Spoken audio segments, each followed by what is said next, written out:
오늘 사연의 주인공은 65세 정혜준 씨입니다. 정 씨는 엄청난 사건이 지나간 후 지금은 마음이 편안합니다. 그런 정 씨에게는 얼마 전까지 아들 가족 일로 어디에도 말 못하는 속끓이는 속사정이 있었죠. 도대체 무슨 사연이 있었던 걸까요? 어느 날 오후 집 앞 놀이터에서 손자 우진이와 놀고 있었습니다. 퇴직한 후로 시간이 많아진 저에게 유일한 낙은 이렇게 손자와 시간을 보내는 것이었죠. 일주일에 2번. 며느리 지연이가 영어학원 강사 일을 하는 날이면 제가 손자를 돌봐주기로 했습니다. 우진아, 할아버지랑 술래잡기 하자. 싫어요. 할아버지는 너무 느려요. 재미없어요. 손자의 직설적인 말에 웃음이 나왔습니다. 40해 넘게 영업사원으로 뛰어다니던 시절엔 제법 빨랐는데 이젠 무릎도 아프고 숨도 차니 어쩔 수 없죠. 그럼 벤치에 앉아서 이야기나 할까? 네, 할아버지. 저 궁금한 게 있어요. 벤치에 앉자마자 우진이가 갑자기 진지한 표정을 지었습니다. 평소엔 장난기 가득한 아이인데 이상하게 생각하며 물었습니다. 뭐가 궁금한데? 할아버지, 난 왜 아빠랑 엄마랑 하나도 안 닮았어요? 그 말에 가슴이 철렁 내려앉았습니다. 어린아이의 입에서 나온 순진한 질문이었지만 갑자기 머릿속에 이상한 생각이 스쳐 지나갔습니다. 그게 무슨 소리야? 너 아빠 닮았어. 아니에요. 학교에서 친구들이 그래요. 내가 아빠 엄마랑 전혀 안 닮았대요. 특히 눈이요. 우리 반에서 나만 쌍꺼풀이 있어요. 손자의 얼굴을 자세히 들여다보니 정말 아들 영호와는 닮은 데가 별로 없었습니다. 우진이의 또렷한 쌍꺼풀 눈은 우리 집안 어느 누구도 닮지 않았죠. 우리 집안은 대대로 혹꺼풀이었으니까요. 하지만 그건 분명 며느리 쪽을 닮았겠지 하고 생각했습니다. 그건 네 엄마 쪽 가족을 닮았나 보지. 엄마도 혹꺼풀이에요. 외할머니도 외할아버지도요. 전 누굴 닮은 거예요? 갑자기 뒤통수를 한 대 맞은 것 같았습니다. 그래도 이상한 생각은 하지 말자 싶어 손자의 머리를 쓰다듬었습니다. 그건 말이야. 사람은 가끔 먼 조상을 닮기도 하는 거란다. 그날 저녁 집에 돌아와 가족 사진첩을 펼쳤습니다. 영호의 어린 시절부터 며느리와의 결혼식, 우진이의 돌잔치까지. 사진들을 하나하나 비교해 보았습니다. 아무리 봐도 우진이는 우리 가족 누구와도 닮지 않았습니다. 오히려 어딘가 서양인 같은 느낌도 들었죠. 그런데 그 생각을 하자마자 스스로 부끄러워졌습니다. 내가 이게 무슨 생각을 하는 거지? 내 손자를 의심하다니. 잠들기 전까지 그 생각이 머릿속을 떠나지 않았습니다. 하지만 늙은이의 쓸데없는 상상일 뿐이라고 생각하며 억지로 잠을 청했습니다. 다음 날 아침 동네 슈퍼마켓에 장을 보러 갔습니다. 퇴직 후 집안일을 도우며 아내의 부담을 덜어주려 노력하고 있었죠. 평소보다 일찍 나와서인지 가게에는 사람이 별로 없었습니다. 슈퍼마켓 야채 코너에서 상추를 고르고 있을 때 뒤에서 익숙한 목소리가 들렸습니다. 아이고, 정 선생님. 아침부터 장 보러 나오셨네. 오지랖 넓기로 유명한 윤옥분 여사였습니다. 우리 아파트 경로당 회장을 맡고 있는 67세의 활기찬 할머니죠. 입이 가볍다는 소문이 있지만 사람 좋고 정이 많은 분입니다. 네, 아침 식사 준비하려고요. 윤 여사님은 벌써 다 보셨나 봐요? 그럼요. 난 일찍 일어나는 습관이 있어서 어제 손자 봐주셨다면서요? 우진이 참 귀엽죠? 네, 그 녀석 참 장난꾸러기예요. 그런데 말이에요. 윤 여사가 주변을 살피더니 목소리를 낮추었습니다. 이런 행동은 보통 뒷담화가 이어질 때 하는 그녀의 습관이었습니다. 우진이 참 이상하게 생겼다고 생각 안 해요? 우리 동네 아이들이랑 영 다르게 생겼어요. 특히 눈이. 그 말에 가슴이 덜컥 내려앉았습니다. 어제 손자가 했던 말이 떠올랐죠. 아이들은 자라면서 얼굴이 많이 변하는 법이니까요. 그래도 이상하잖아요. 아드님도 며느님도 둘 다 쌍꺼풀이 없는데 우진이만 쌍꺼풀에 머리카락도 약간 곱슬거리고. 혹시 뭐요? 아이고, 내가 괜한 말을 했네요. 그냥 좀 특이해서 그러는 거예요. 요즘 아이들은 다들 예쁘게 태어나니까요. 윤 여사는 말끝을 흐렸지만 무슨 말을 하려던 건지 충분히 짐작할 수 있었습니다. 다른 사람들도 이런 의심을 하고 있다는 사실에 가슴이 무거워졌습니다. 장을 마치고 집으로 돌아오는 길, 윤 여사의 말이 계속 머릿속을 맴돌았습니다. 손자가 우리 가족을 닮지 않았다는 건 저만 느끼는 게 아니었나 봅니다. 이제는 단순한 우연이라고 넘기기엔 너무 많은 의문이 쌓이고 있었습니다. 집에 돌아와 아내에게 물어보고 싶었지만 차마 입이 떨어지지 않았습니다. 내 의심이 사실로 밝혀진다면 가족 모두가 상처받을 테니까요. 그날 오후 아들 내외가 우진이를 데리고 집에 놀러 왔습니다. 주말이라 다 같이 식사하기로 한 날이었죠. 평소와 다름없이 웃고 떠들었지만 제 눈은 자꾸만 우진이의 얼굴로 향했습니다. 그리고 며느리를 관찰하게 되었죠. 며느리 지연이는 평소와 달리 약간 긴장한 듯한 모습이었습니다. 제가 우진이를 유심히 보는 것을 눈치챘는지 자꾸 아이를 자기 옆에 두려고 했습니다. 그리고 우진이의 외모에 대한 이야기가 나오자 서둘러 화제를 바꾸었죠. 우진이 요즘 키가 많이 컸죠? 학교에서 제일 크다네요. 그러게요. 밥을 잘 먹어서 그런가 봐요. 어머님, 찌개 정말 맛있네요. 레시피 좀 알려주세요. 뭔가 이상한 기운이 느껴졌습니다. 며느리의 행동이 어색하고 부자연스러웠죠.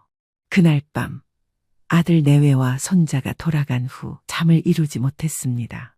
뒤척이다 결국 일어나 컴퓨터 앞에 앉았습니다. 인터넷 검색창에 아이가 부모를 닮지 않을 확률이라고 입력했습니다.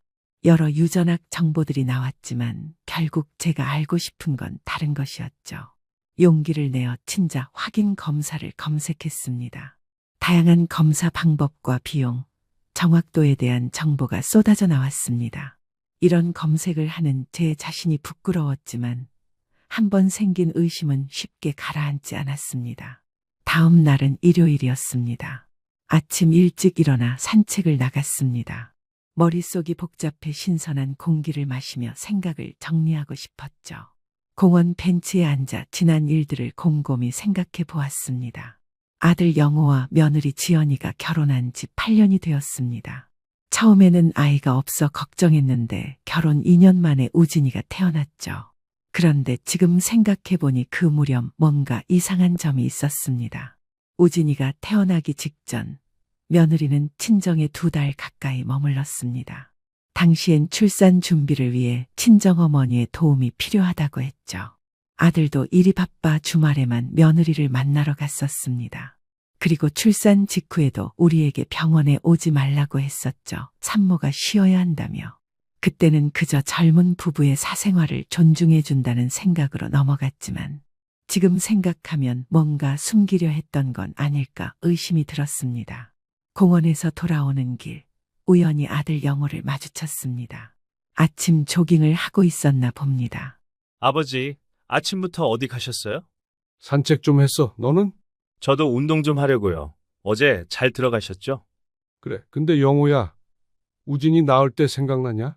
갑작스러운 질문에 아들이 잠시 당황하는 듯했습니다. 네? 갑자기 왜요? 그냥 손주 생각이 나서 우진이가 태어났을 때 병원에 같이 있었지. 아, 네. 그랬죠. 근데 산부인과를 아버지는 못 들어오셨잖아요. 그래. 그때 지연이가 친정에 오래 있었던 것 같은데. 네. 지연이 친정어머니가 도와주셨어요. 일도 바빠서 제가 많이 신경 못 써줬거든요. 뭔가 불편한 기색이 역력했습니다. 아들의 표정에서 어색함이 느껴졌죠. 그랬구나. 우진이 요즘 누구 닮았다고 생각하니? 글쎄요. 크면서 자꾸 변하는 것 같아요. 아버지, 갑자기 왜 이런 질문을 하세요? 아니, 그냥 문득 궁금해서. 우진이가 우리 가족 중에 누굴 닮았나 싶어서. 아들은 뭔가 더 말하려다 그만두고 시계를 보았습니다. 아, 시간이 벌써 이렇게 됐네요. 지연이가 기다릴 거예요. 아버지, 먼저 가볼게요. 서둘러 인사를 하고 떠나는 아들의 뒷모습을 바라보며 마음이 무거워졌습니다. 뭔가 숨기는 게 있는 것 같았습니다. 아니면 제가 너무 예민해진 걸까요? 집에 돌아와 다시 한번 가족 사진첩을 펼쳤습니다. 이번에는 며느리의 가족 사진도 자세히 살펴보았습니다. 며느리의 부모님, 친척들 그 어느 누구도 우진이의 특징적인 외모를 설명해주지 못했습니다. 그날 밤 침대에 누워 천장을 바라보며 깊은 고민에 빠졌습니다. 내가 지금 미친 짓을 하는 걸까? 내 손자에 대해, 내 며느리에 대해 이런 의심을 품는 것이 옳은 일일까? 하지만 이미 의심의 씨앗은 깊이 뿌리내려 버렸습니다. 이대로 묻어두고 살 수는 없었습니다. 진실이 무엇이든 알아야만 했습니다. 그날 밤 나는 내 손으로 우리 가족의 운명을 뒤바꿀 결정을 내렸습니다.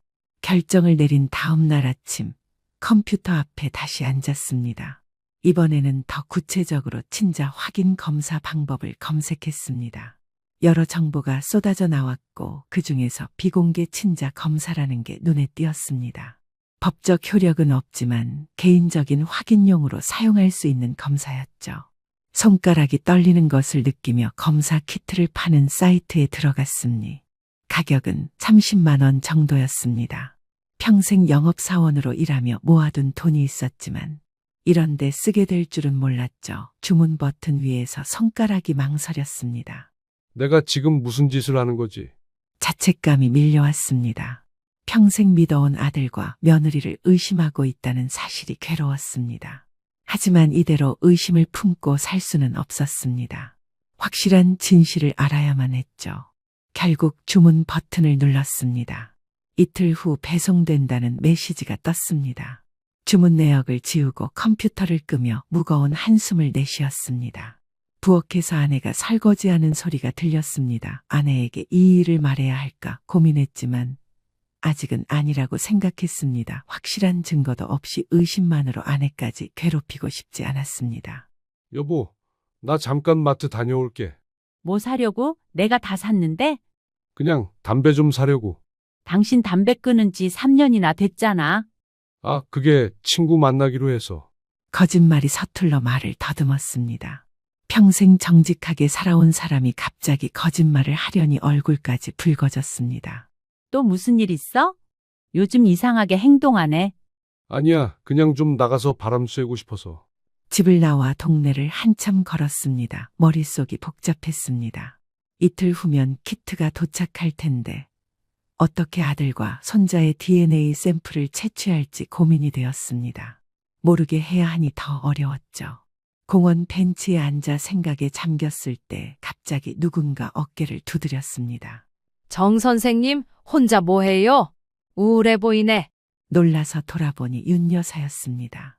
슈퍼마켓에서 만난 후 처음 보는 얼굴이었습니다. 아, 윤 여사님 그냥 좀 산책하고 있었어요. 얼굴이 어두워 보여서 말이에요. 혹시 지난번 제가 한 말 때문에 고민하는 건 아니죠? 아니에요. 그냥 요즘 잠이 안 와서. 그러게요. 나이 들면 잠도 줄고. 아, 그런데 있잖아요. 지난번에 말한 거 너무 신경 쓰지 마세요. 제가 괜한 말을 했어요. 네, 괜찮습니다. 근데 진짜 궁금하면 제 사촌이 병원에서 일하는데 요즘은 몰래 검사하는 방법도 있대요. 그냥 참고로 말씀드리는 거예요. 윤 여사의 말에 가슴이 쿵 내려앉았습니다. 제 마음을 꿰뚫어 본 듯한 말이었죠. 그런 게 있습니까? 네, 머리카락이나 칫솔 같은 걸로 검사할 수 있대요. 법적으로는 안 되지만 개인적으로 확인하는 용도로는. 아, 그렇군요. 아이고, 제가 또 쓸데없는 말을 했네요.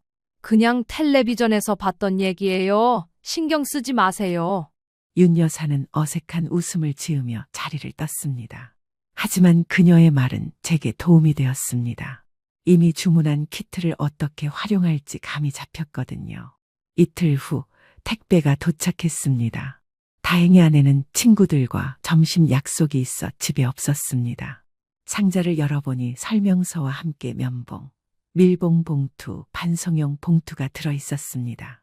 설명서를 꼼꼼히 읽어보니 구강 상피 세포나 모근이 있는 머리카락으로 검사가 가능하다고 했습니다.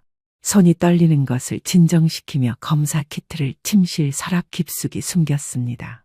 이제 기회를 기다려야 했습니다. 일주일 후 기회가 찾아왔습니다. 손자 우진이의 생일이었죠. 아들 내외가 집에 와서 함께 생일을 축하하기로 했습니다. 이날이 샘플을 채취할 수 있는 가장 좋은 기회라고 생각했습니다. 아침부터 아내와 함께 생일 준비를 했습니다. 케이크도 사고 우진이가 좋아하는 음식들도 준비했죠. 마음은 무거웠지만 표정 관리를 하며 평소와 다름없이 행동하려 노력했습니다. 여보, 이것 좀 도와줘. 뭔데? 풍선 좀 불어줘. 나는 상 차릴게. 당신 요즘 왜 이렇게 손자에게 잘해? 원래는 손주 생일이라고 이렇게 챙기지 않았잖아. 그냥 나이 들어서 그런가 손주가 더 귀하게 느껴져. 아내의 말에 마음이 불편했습니다. 정말 손자가 소중해서 그런 것도 있지만 다른 목적이 있다는 것이 양심에 찔렸습니다. 오후 3시 아들 내외와 손자가 도착했습니다. 우진이는 선물을 보자 신이 나서 뛰어다녔습니다. 와, 할아버지, 선물 정말 고마워요. 우리 손자 생일인데 당연하지. 우진이를 안아주며 머리카락을 살짝 만져보았습니다. 모근이 있는 머리카락을 채취하기 위해서는 좀 더 자연스러운 상황이 필요했습니다. 아버님, 케이크 정말 예쁘네요. 우진이가 좋아할 것 같아요. 그래. 우리 손자 좋아하는 거면 뭐든지 해줘야지. 식사를 하고 케이크를 자르며 즐거운 시간을 보냈습니다. 하지만 제 마음은 계속 불안했습니다. 기회를 엿보고 있었거든요. 식사가 끝나고 우진이가 화장실에 간 사이 아들의 물컵을 슬쩍 챙겼습니다. 부엌으로 가져가 설거지하는 척하며 미리 준비해둔 면봉으로 컵 테두리를 문질렀습니다. 아들의 침이 묻어있을 테니 DNA 샘플이 될 수 있었죠. 아버지, 뭐 하세요? 갑자기 들린 아들의 목소리에 깜짝 놀라 면봉을 급히 주머니에 넣었습니다. 아, 그냥 설거지 좀 하려고. 제가 할게요. 아버지는 쉬세요. 아니야. 내가 할게. 너는 가족이랑 시간 보내. 식은땀이 흘렀지만 다행히 아들은 의심하지 않고 거실로 돌아갔습니다. 한숨을 돌리며 면봉을 조심스럽게 밀봉 봉투에 넣어 주머니에 다시 넣었습니다. 이제 우진이의 샘플만 남았습니다. 더 어려운 부분이었죠. 거실로 돌아가니 우진이가 선물로 받은 장난감을 가지고 놀고 있었습니다. 자연스럽게 다가가 옆에 앉았습니다. 우진아, 재밌니? 네, 할아버지, 같이 놀아요. 그래, 같이 놀자. 함께 놀면서 우진이의 머리를 쓰다듬었습니다. 하지만 머리카락을 뽑아내는 건 자연스럽지 않을 것 같았습니다. 다른 방법을 생각해야 했죠. 우진아, 할아버지가 아이스크림 사줄까? 네, 좋아요. 그럼 먼저 손 씻고 와. 아이스크림은 깨끗한 손으로 먹어야지. 우진이가 화장실에 간 사이 빠르게 계획을 세웠습니다. 아이스크림을 먹고 나면 입 주변이 더러워질 텐데 그때 닦아준다는 핑계로 면봉을 사용하면 되겠다고 생각했습니다. 아이스크림을 먹은 후 예상대로 우진이의 입 주위가 더러워졌습니다. 우진아, 할아버지가 닦아줄게. 주머니에서 미리 꺼내둔 면봉을 들고 우진이의 입 주변을 닦아주는 척하며 살짝 입 안쪽까지 문질렀습니다. 우진이는 조금 놀랐지만 곧 다시 장난감에 관심을 돌렸습니다. 아버님, 제가 닦아줄게요. 갑자기 다가온 며느리의 목소리에 심장이 쿵 내려앉았습니다. 하지만 이미 샘플을 채취한 후였습니다. 아, 괜찮아. 다 닦았어. 며느리는 의아한 표정을 지었지만 더 이상 말하지 않았습니다. 면봉을 자연스럽게 주머니에 넣으며 안도의 한숨을 내쉬었습니다. 생일 파티가 끝나고 아들 내외와 손자가 돌아간 후 서둘러 방으로 들어가 샘플들을 정리했습니다. 설명서대로 밀봉하고 반송용 봉투에 넣었습니다. 내일 아침 일찍 우체국에 가서 보내기로 했습니다. 이제 돌이킬 수 없는 강을 건넜구나. 침대에 누워 천장을 바라보며 생각했습니다. 무슨 결과가 나오든 이제 진실을 마주할 준비가 되어 있었습니다. 다음 날 아침 일찍 우체국에 가서 샘플을 붙였습니다. 직원이 무심히 접수하는 모습을 보며 이 작은 봉투가 얼마나 큰 의미를 가지고 있는지 아무도 모른다는 생각이 들었습니다. 내 가족의 운명이 이 봉투 속에 담겨 있는데 말이죠. 검사 결과는 일주일 정도 걸린다고 했습니다. 그 일주일이 제 인생에서 가장 길게 느껴졌습니다. 밤에는 잠을 이루지 못했고 낮에는 초조함에 아무것도 손에 잡히지 않았습니다. 당신 요즘 왜 그래? 무슨 고민 있어? 아니, 그냥 나이 들어서 그런가 잠이 안 와. 병원 가보는 게 어때? 약이라도 타 먹어. 괜찮아. 곧 나아질 거야. 아내를 안심시켰지만 사실 검사 결과가 나오기 전까지는 마음의 평화를 찾을 수 없었습니다. 일주일 중간쯤 아들에게서 전화가 왔습니다. 아버지, 저번에 우진이 생일 때 고마웠어요. 뭐가 고맙니? 당연한 거지. 그래도 많이 준비하셨어. 근데 아버지, 혹시 우리 집에 오실 일이 있으세요? 아니, 없는데 왜? 아, 그냥 지연이가 아버님이 오시면 좋을 것 같다고 해서요. 내가 왜? 모르겠어요. 어머니도 같이 오시면 좋을 것 같아요. 알았다. 시간 되면 가볼게. 전화를 끊고 나서 이상한 기분이 들었습니다. 며느리가 제 행동을 의심하고 있는 건 아닐까요? 생일 파티 때 수상하게 행동한 게 들켰을까봐 걱정됐습니다. 결과를 기다리는 동안 며느리의 행동도 달라졌습니다. 평소에는 자주 연락하지 않던 며느리가 갑자기 문자도 보내고 전화도 자주 걸어왔습니다. 무슨 일이 있냐고 물어보고 식사 초대도 하고 마치 제 마음을 떠보는 것 같았습니다. 아버님, 이번 주말에 저희 집에서 식사하시면 어떨까요? 우진이가 할아버지 보고 싶다고 해요. 그래? 시간 되면 가볼게. 꼭 오세요. 제가 아버님 좋아하시는 갈비찜 해드릴게요. 그래, 고맙다. 며느리의 갑작스러운 친절함이 오히려 불안하게 느껴졌습니다. 뭔가 알고 있는 걸까요? 하지만 확실한 증거도 없이 의심만 할 수는 없었습니다. 검사 결과가 나오기로 한 날 아침, 초조함에 집 앞 우체통을 여러 번 확인했습니다. 하지만 우편물은 오지 않았습니다. 대신 오후에 이메일이 왔습니다. 검사 기관에서 보낸 결과 확인 안내였습니다. 떨리는 손으로 컴퓨터를 켜고 이메일에 적힌 링크를 클릭했습니다. 로그인 페이지가 나왔고 주문할 때 만들었던 계정으로 로그인했습니다. 화면에 검사 결과 보고서가 나타났습니다. 복잡한 그래프와 표가 있었지만 제가 찾던 건 맨 아래의 결론 부분이었습니다. 검체 A 아버지 추정과 검체 비자녀 추정 간의 유전자 비교 분석 결과 친자 관계 확률은 0%입니다. 눈앞이 캄캄해졌습니다. 머릿속에서 천둥이 치는 것 같았습니다.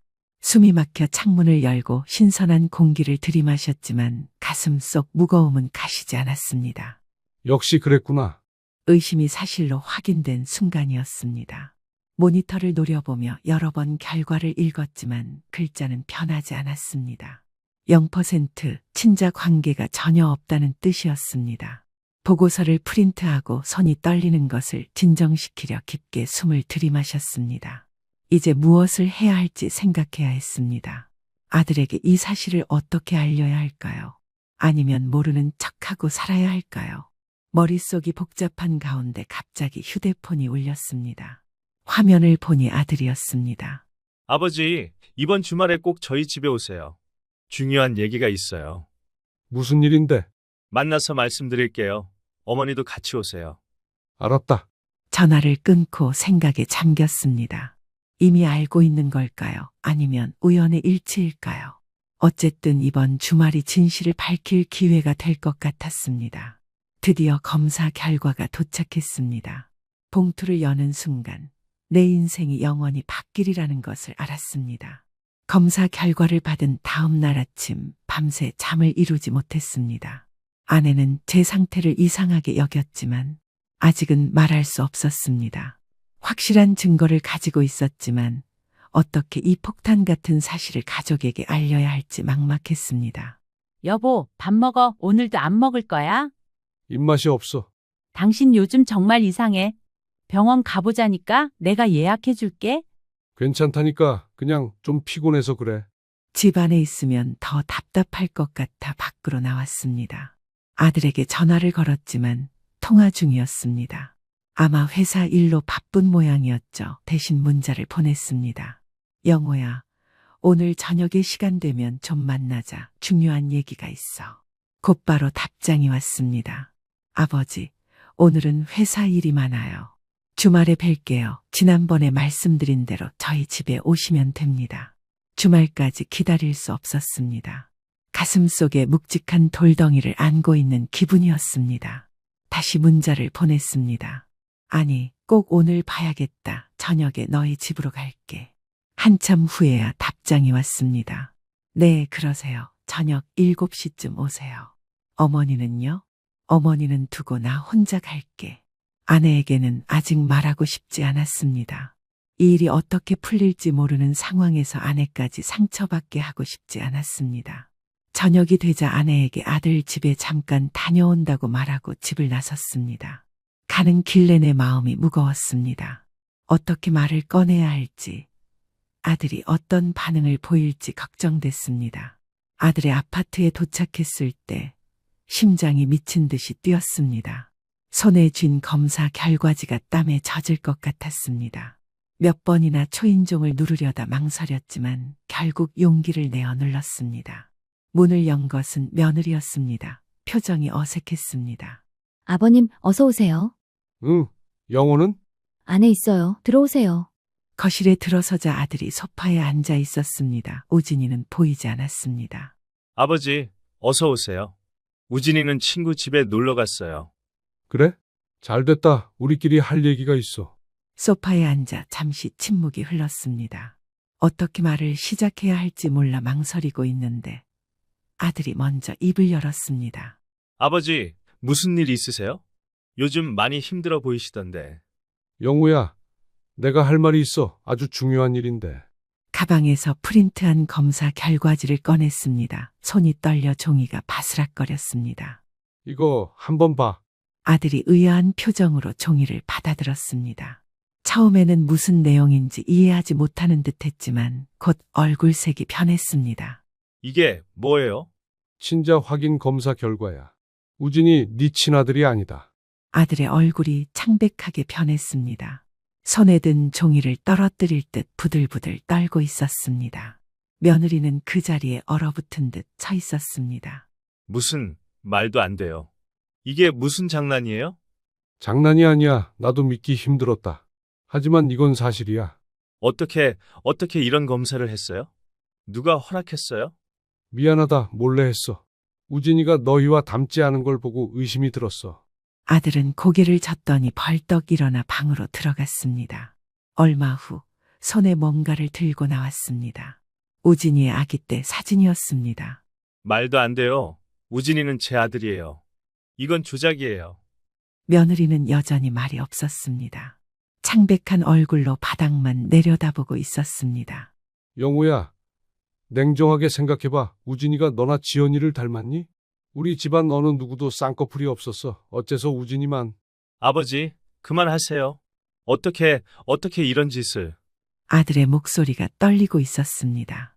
분노보다는 충격과 배신감이 더 크게 느껴졌습니다. 지연아, 넌 할 말 없니?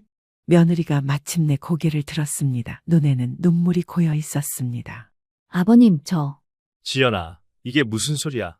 이건 거짓말이지. 우진이는 내 아들이지? 며느리는 대답 대신 흐느끼기 시작했습니다. 그 모습에 아들의 표정이 굳어졌습니다. 현실을 직시하기 시작한 모양이었습니다. 지연아, 대답해. 우진이는 내 아들이 맞지? 미안해, 영호 씨. 정말 미안해. 그 말에 아들이 벽을 치며 소리쳤습니다. 거짓말이야. 이럴 수 없어. 진정해. 영호야, 일단 앉아서 얘기하자.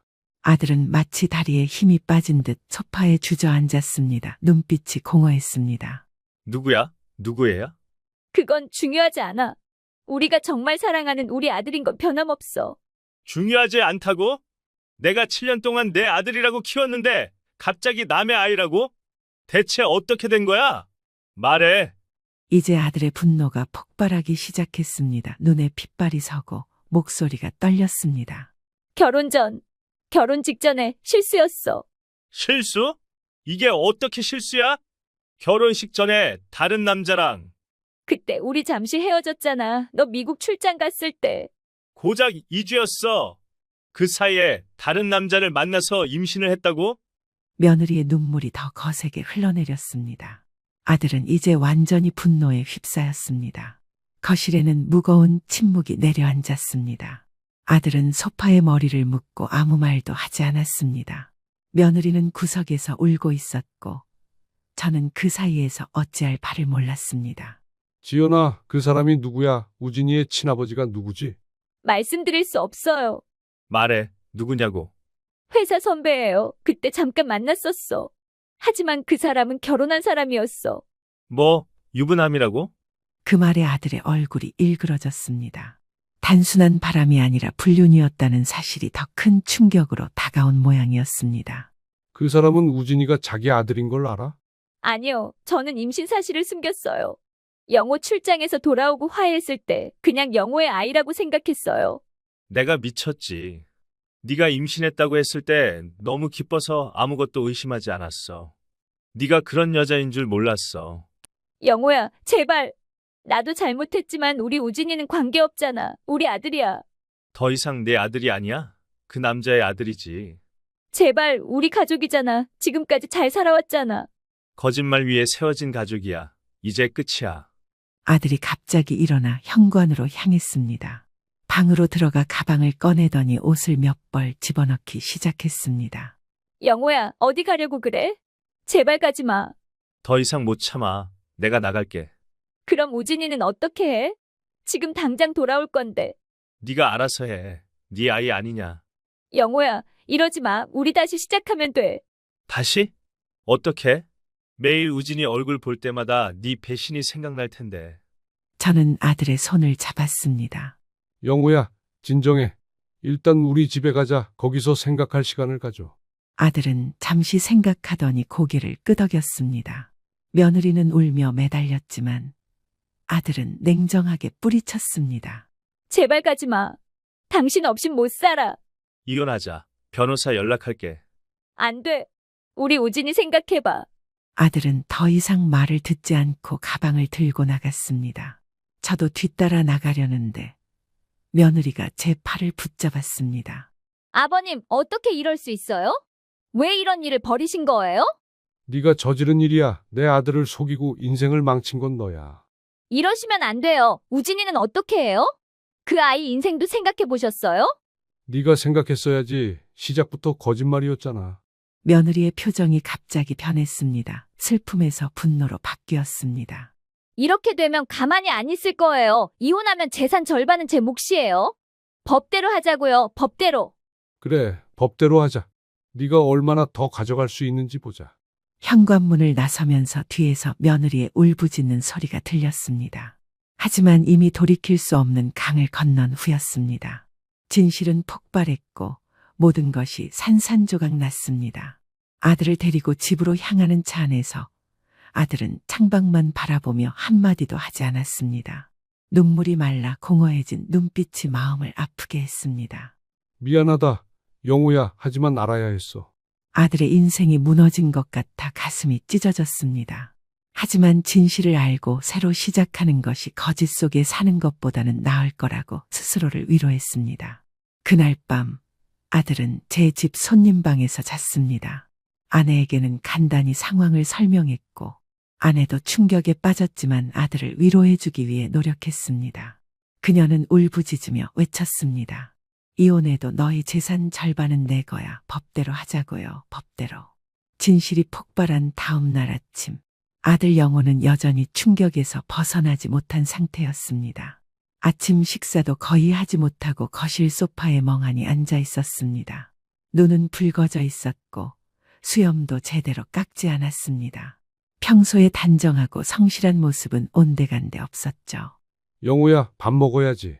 식욕이 없어요. 그래도 먹어야 힘이 나지. 앞으로 해야 할 일이 많아. 아들은 힘없이 고개를 끄덕였습니다. 어젯밤 충격적인 진실을 알게 된 후 아직 제대로 현실을 받아들이지 못하는 듯했습니다. 제 가슴도 아팠지만 이제는 현실적인 대응을 준비해야 했습니다. 오늘 변호사를 만나보자. 내가 아는 사람이 있어. 변호사요? 그래, 지연이가 말했잖아. 법대로 하자고. 우리도 준비해야지. 아들은 잠시 생각하더니 고개를 끄덕였습니다. 눈빛에 결심이 서린 듯했습니다. 아침 식사 후 제가 알고 지내던 지인에게 연락했습니다. 예전에 제 회사 법무팀에서 일했던 박 변호사를 소개받았지요. 가사소송 전문 변호사라고 했습니다.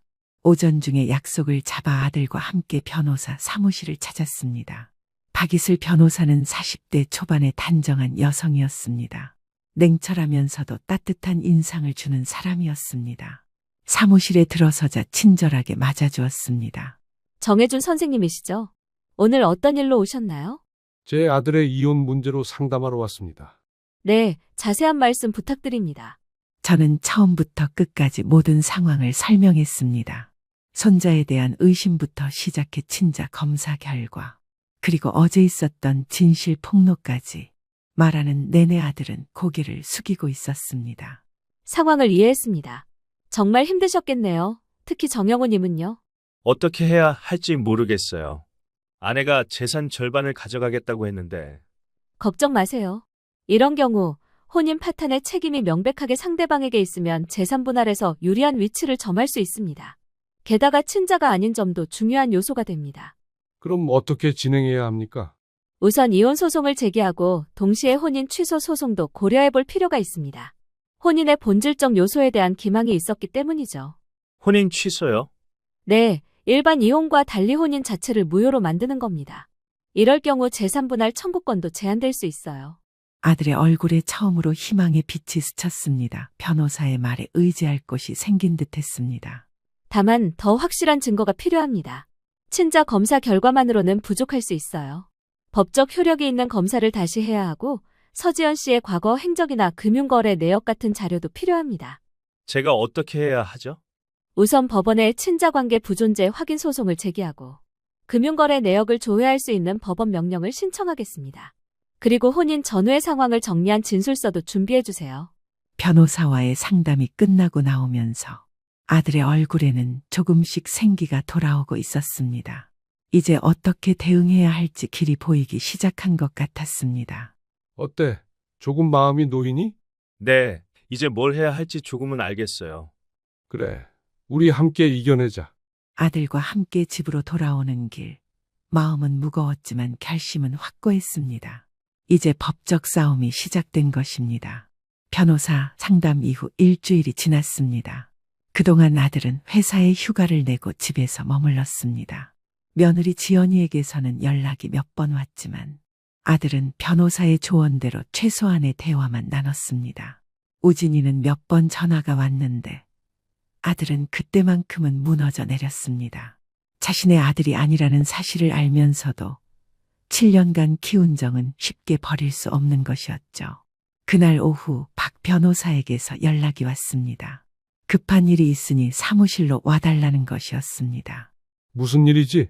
직접 보시는 게 좋을 것 같습니다. 중요한 자료가 나왔어요. 아들과 함께 서둘러 변호사 사무실로 향했습니다.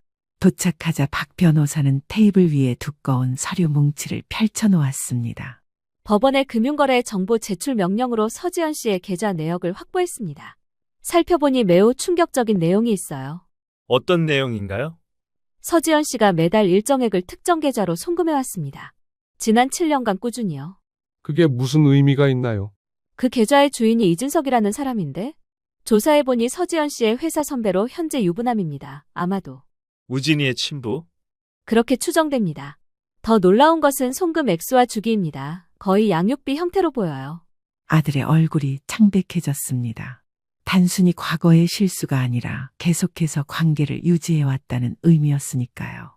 그리고 결혼 전 서지연 씨의 부채 상황도 확인했습니다.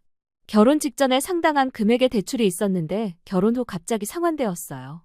정영호님의 결혼 자금으로 갚은 것으로 보입니다. 뭐라고요? 내 돈으로 지연이의 빚을 갚았다고요? 네, 그렇게 보입니다. 또 하나 더 중요한 사실이 있습니다. 서지연 씨의 이메일 내역도 확보했는데 결혼 전 이준석과 주고받은 메일이 있습니다. 내용은 충격적입니다. 변호사는 출력해 놓은 이메일을 건넸습니다. 내용을 읽는 아들의 손이 떨렸습니다. 이건 지연이가 결혼 전부터 계획했다는 거네요. 내 재산을 노리고. 네, 이 증거들은 법정에서 매우 중요하게 작용할 겁니다. 혼인 취소 소송의 강력한 근거가 됩니다. 그럼 우리가 유리한 위치에 서게 된 건가요? 네, 매우 유리합니다. 이런 증거가 있으면 재산 분할에서도 서지연 씨의 청구를 대부분 기각시킬 수 있을 겁니다. 아들은 아무 말도 하지 못했습니다. 단순한 배신을 넘어 처음부터 계획된 사기 결혼이었다는 사실에 더 큰 충격을 받은 것 같았습니다. 그동안 진심으로 사랑했던 사람이 자신을 이용했다는 사실을 받아들이기 어려웠을 테니까요. 영호야, 괜찮니? 네, 그냥 내가 너무 바보 같아요. 어떻게 그런 사람을 못 알아봤는지. 자책하지 마세요. 이런 일은 누구에게나 일어날 수 있습니다. 중요한 건 이제부터 어떻게 대응하느냐입니다.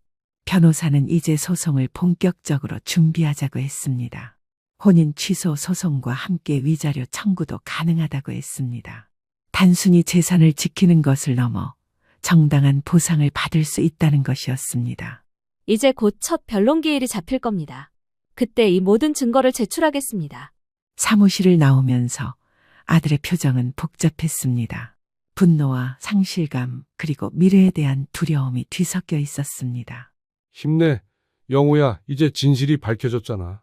네, 하지만 우진이는 어떻게 해요? 그 아이는 아무 잘못이 없는데. 그건 나중에 천천히 생각해보자. 아들이 가장 마음 아파하는 부분은 역시 우진이었습니다. 7년간 친아들로 키운 아이를 갑자기 남처럼 대할 수는 없는 노릇이었으니까요. 첫 변론 기일이 다가왔습니다. 법원으로 향하는 차 안에서 아들은 긴장한 모습이었습니다. 넥타이를 몇 번이나 고쳐매고 서류 가방을 꼭 쥐고 있었습니다. 긴장하지 마. 박 변호사가 다 알아서 해줄 거야. 네, 그냥 지연이 얼굴 보는 게 걱정돼요. 당당하게 나가. 잘못한 건 우리가 아니라 지연이야. 법정에 들어서자 반대편에 며느리 지연이와 그녀의 변호사가 앉아 있었습니다. 지연이는 우리를 보자 시선을 피했습니다. 어딘지 초췌해 보였고 자신감 없는 모습이었습니다. 재판장이 입정하고 본격적인 변론이 시작되었습니다. 먼저 지연이 측 변호사가 일어났습니다. 그는 지연이가 단 한 번의 실수를 했을 뿐이며 그 후로는 성실한 아내이자 어머니로 살아왔다고 주장했습니다. 그리고 7년간의 결혼 생활 동안 가정을 위해 헌신했으니 그에 맞는 재산 분할이 이루어져야 한다고 강조했습니다. 그 말을 듣는 동안 아들의 얼굴이 굳어졌습니다. 단 한 번의 실수라는 말이 얼마나 거짓인지 알고 있었으니까요. 이제 우리 측 박 변호사가 일어났습니다. 그녀는 차분하면서도 단호한 목소리로 말했습니다. 존경하는 재판장님, 이 사건은 단순한 불륜이 아닙니다. 계획적인 기망행위에 의한 혼인이었습니다. 그녀는 하나씩 증거를 제시했습니다. 친자 검사 결과부터 시작해 지연이의 금융거래 내역, 이메일 내용까지 특히 결혼 전부터 재산을 노리고 계획했다는 증거를 강조했습니다. 피고는 결혼 전부터 원고를 속여왔으며 심지어 다른 남자의 아이를 원고의 친자로 속이는 중대한 기망행위를 저질렀습니다. 이는 혼인의 본질적 요소에 관한 중대한 사기로 혼인 취소 사유에 해당합니다. 증거가 하나씩 공개될 때마다 지연이의 얼굴이 창백해졌습니다. 특히 매달 이진석에게 송금한 내역이 공개되자 그녀는 고개를 숙이고 말았습니다. 또한 피고는 결혼 전 빚을 원고 모르게 원고의 재산으로 갚았으며 7년간 이중 생활을 해왔습니다. 이는 단순한 위자료 청구를 넘어 부당이득 반환 청구의 대상이 됩니다. 재판장은 모든 증거를 주의 깊게 검토했습니다. 그리고 양측에게 몇 가지 질문을 던졌습니다. 지연이는 대부분 부인하려 했지만 증거 앞에서는 힘이 없었습니다. 정영호도 증인석에 서서 진술했습니다. 그는 떨리는 목소리로 결혼 생활과 우진이를 얼마나 사랑했는지, 그리고 이 진실을 알게 된 후 얼마나 큰 충격을 받았는지 말했습니다. 변론이 모두 끝나고 재판장은 다음 기일을 지정했습니다. 그리고 양측에게 화해의 여지가 있는지 물었지만 아들은 단호하게 고개를 저었습니다. 법정을 나오면서 지연이가 우리에게 다가왔습니다. 영호 씨, 제발 다시 생각해봐. 우리 우진이 때문에라도. 그만해. 더 이상 듣고 싶지 않아. 그래, 됐어. 끝까지 가보자고. 내가 얼마나 가져갈 수 있는지 두고 봐. 지연아, 이제 그만해. 증거가 다 나왔잖아. 증거? 그런 건 중요하지 않아요. 법은 내 편이라고요. 그녀의 눈에는 광기 같은 것이 서려 있었습니다. 마지막 발악이라고 생각했지만 그 모습이 안쓰럽기도 했습니다. 한 달 후 마지막 판결이 내려졌습니다. 재판장은 모든 증거를 검토한 결과 혼인 취소 판결을 내렸습니다. 그리고 지연이에게 위자료 지급 판결도 내려졌습니다. 아들이 지연이에게 위자료를 받게 된 것입니다. 재산 분할은 거의 인정되지 않았고 오히려 지연이가 부당하게 이용한 재산에 대한 반환 판결까지 나왔습니다. 우진이에 대해서는 친권은 지연이에게 있지만 정기적인 면접 교섭권은 아들에게 인정해 주었습니다. 이겼다. 영호야. 왜 그래? 이겼지만 모든 게 다 잃은 것 같아요. 아들의 눈에는 눈물이 고여 있었습니다. 법적으로는 승리했지만 마음의 상처는 쉽게 아물지 않을 것임을 알 수 있었습니다. 판사가 최종 선고를 내렸습니다. 혼인 취소를 인정합니다. 법정 판결이 내려진 후 한 달이 지난 어느 토요일 아침, 아들 영호는 여전히 방에서 나오지 않고 있었습니다. 법적으로는 승리했지만 마음의 상처는 쉽게 아물지 않는 모양이었습니다. 식사도 제대로 하지 않고 회사에도 휴직계를 내고 집에만 있었습니다. 영호야, 밥 먹으러 나와. 대답이 없자 문을 살짝 열어보았습니다. 아들은 침대에 누워 천장만 바라보고 있었습니다. 이혼 후 아들은 저희 집에서 생활하고 있었는데 이렇게 무기력한 모습이 계속되자 걱정이 됐습니다. 이렇게 있으면 안 되지. 이제 새 출발을 해야지. 뭘 어떻게 시작해요? 모든 게 다 끝났는데. 가슴이 아팠습니다. 아들의 인생이 제 의심으로 인해 이렇게 무너진 것만 같아 자책감이 들었습니다. 하지만 어차피 언젠가는 드러날 일이었고 오히려 더 늦기 전에 알게 된 것이 다행이라고 생각했습니다. 영호야, 우리 오늘 나가자. 계속 이렇게 있으면 몸도 마음도 더 아파. 아들을 겨우 설득해 집 밖으로 나왔습니다.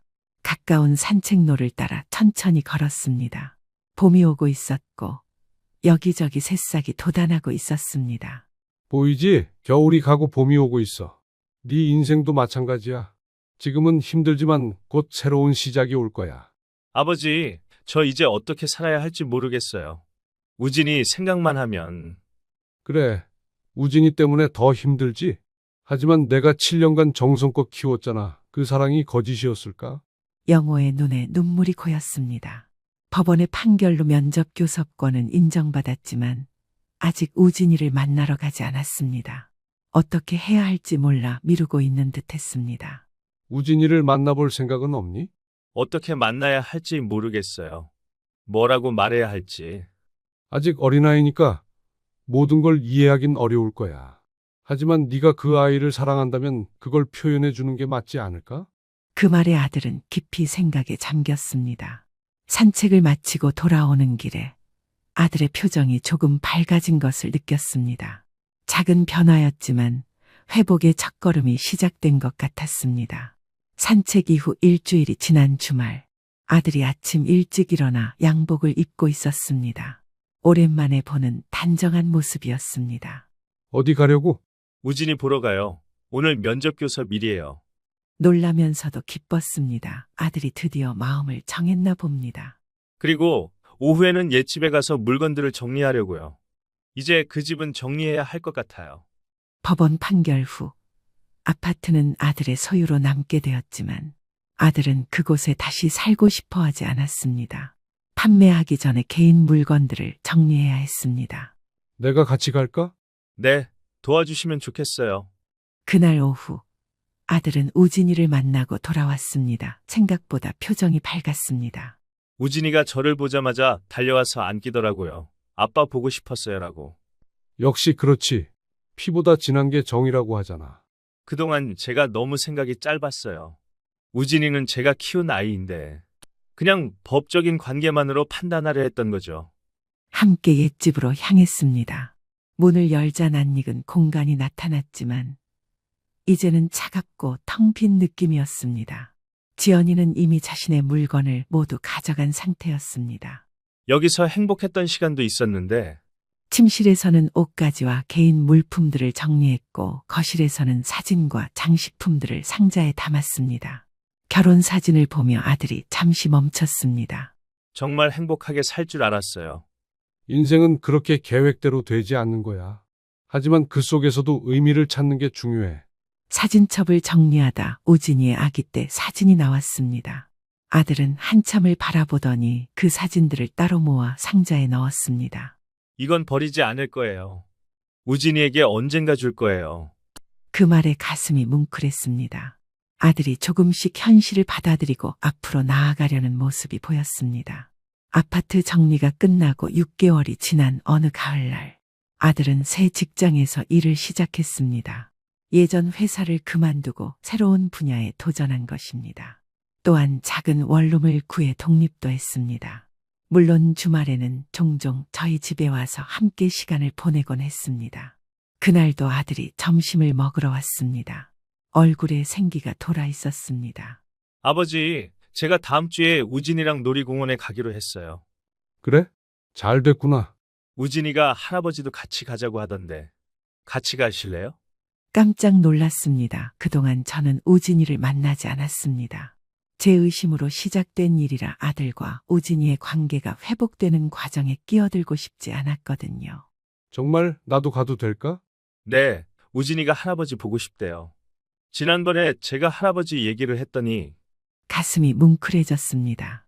법적으로는 할아버지가 아니지만 정이 쌓인 관계는 쉽게 끊어지지 않나 봅니다. 다음 주 토요일 우리는 놀이공원에서 우진이를 만났습니다. 우진이는 저를 보자마자 달려와 안겼습니다. 할아버지, 보고 싶었어요. 그래.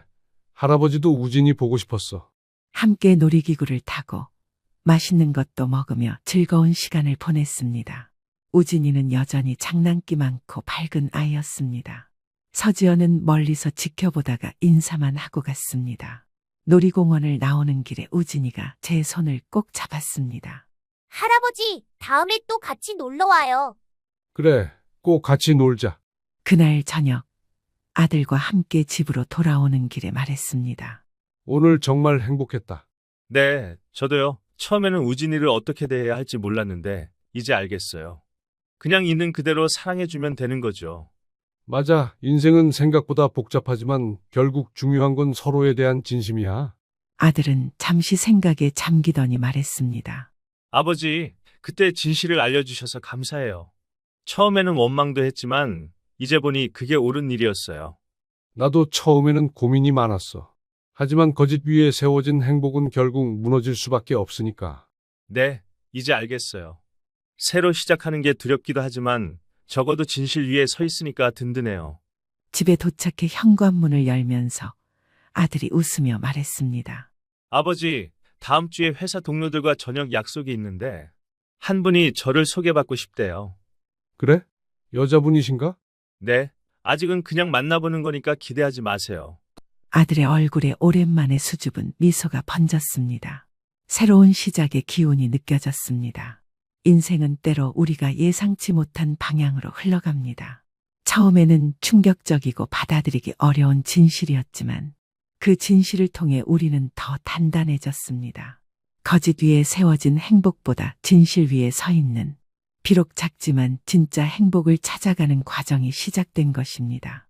혈연보다 더 중요한 것은 정성으로 쌓아온 진심이라는 것을 우리는 이 어려운 시간을 통해 깨달았습니다. 아직 아들의 상처가 완전히 아물지는 않았지만 이제 희망의 빛이 보이기 시작했습니다. 그것으로 충분했습니다. 그냥 하는 소리라고? 내가 그동안 이 집안을 위해 한 일들이 그냥 하는 소리로 무시당할 일이야? 어머니, 왜 그렇게 예민하게 반응하세요? 저도 스트레스 받아서 한 말이에요. 너 지금 그걸 말이라고 하니? 스트레스 받아서 시어머니 험담을 그렇게 해.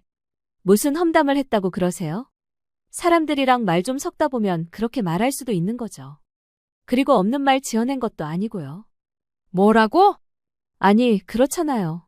제가 계속 말씀 안 드렸으면 그 허름한 예식장에서 결혼식하고 하객들 뒷소리나 듣고 그랬을 건데요. 지금 너 말 다 했니?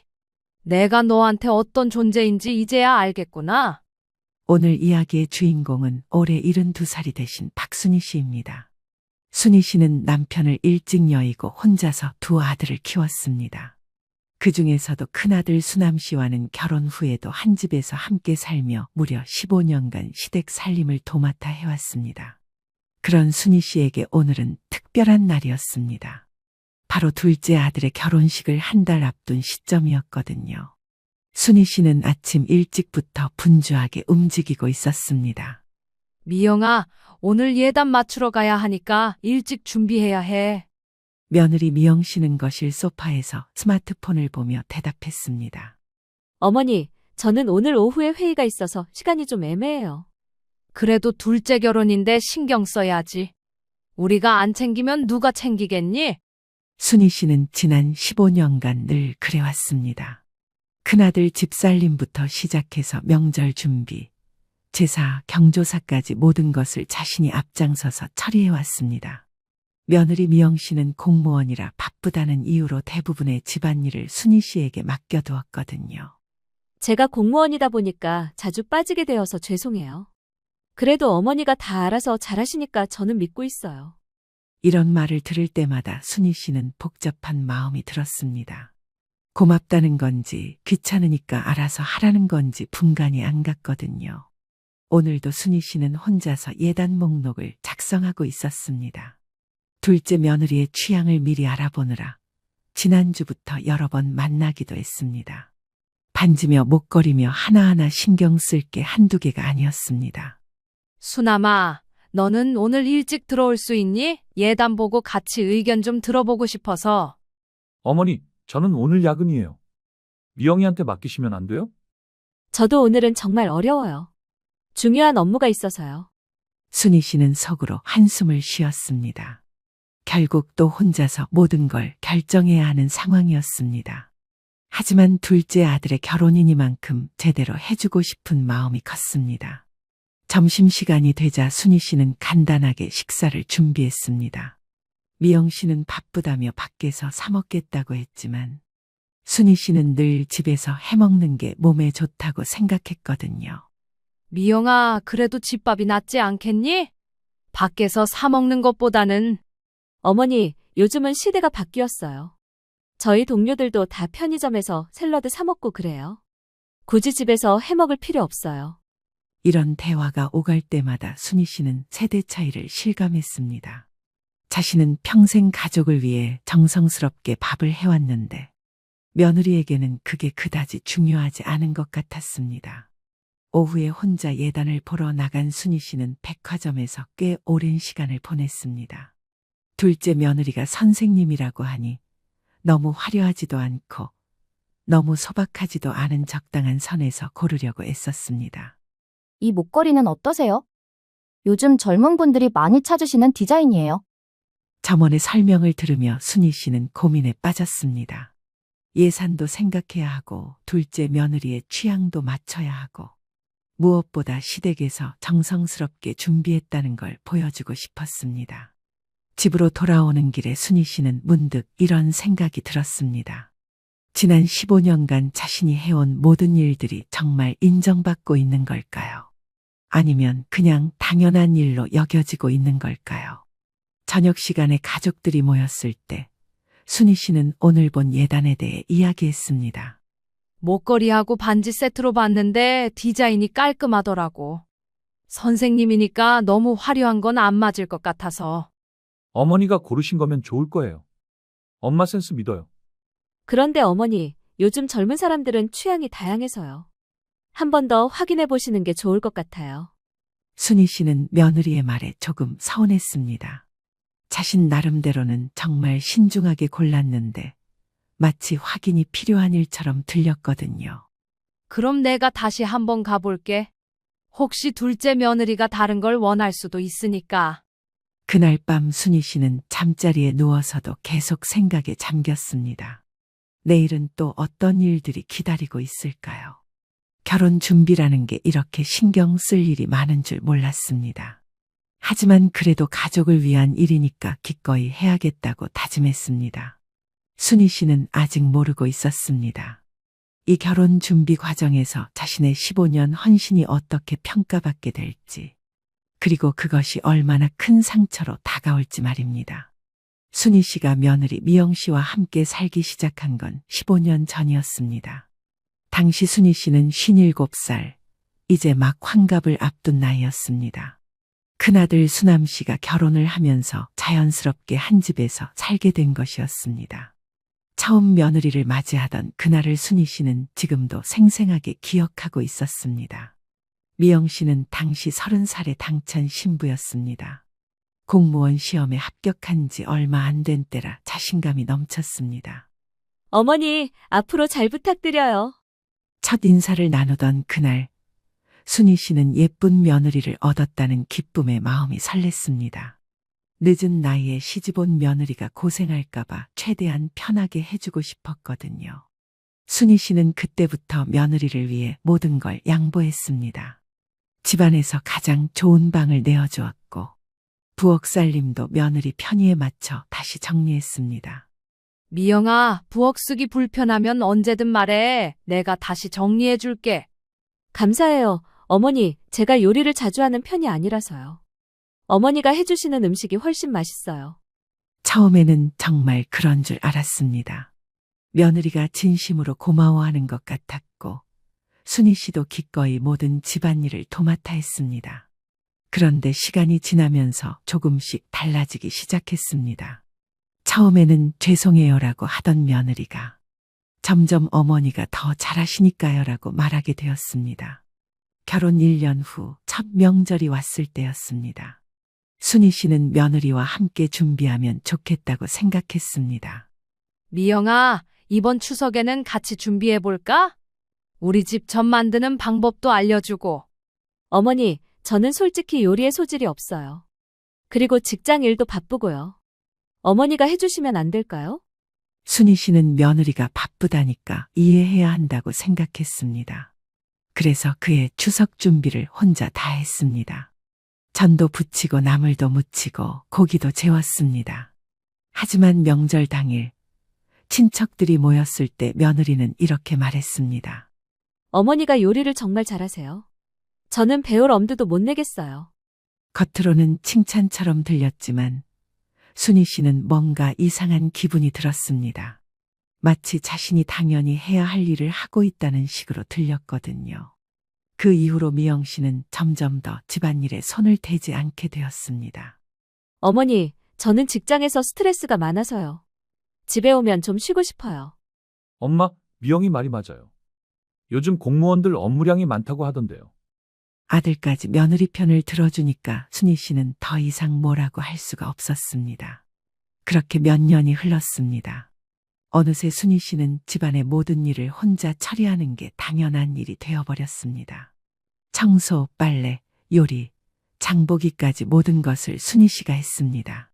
가끔 친구들을 만날 때면 이런 이야기를 들었습니다. 순이야, 너 요즘 며느리한테 너무 잘해주는 것 아니야? 너 혼자 다 하는 것 같아. 며느리도 봤으니 며느리가 집안일 좀 해야 하는 거 아니야? 하지만 순희 씨는 이렇게 생각했습니다. 가족이니까 서로 도와야 하는 거 아닌가요? 며느리가 직장 다니느라 힘들 텐데 집에서만큼은 편하게 해주고 싶었습니다. 그런데 정작 며느리는 순희 씨의 마음을 몰라주는 것 같았습니다.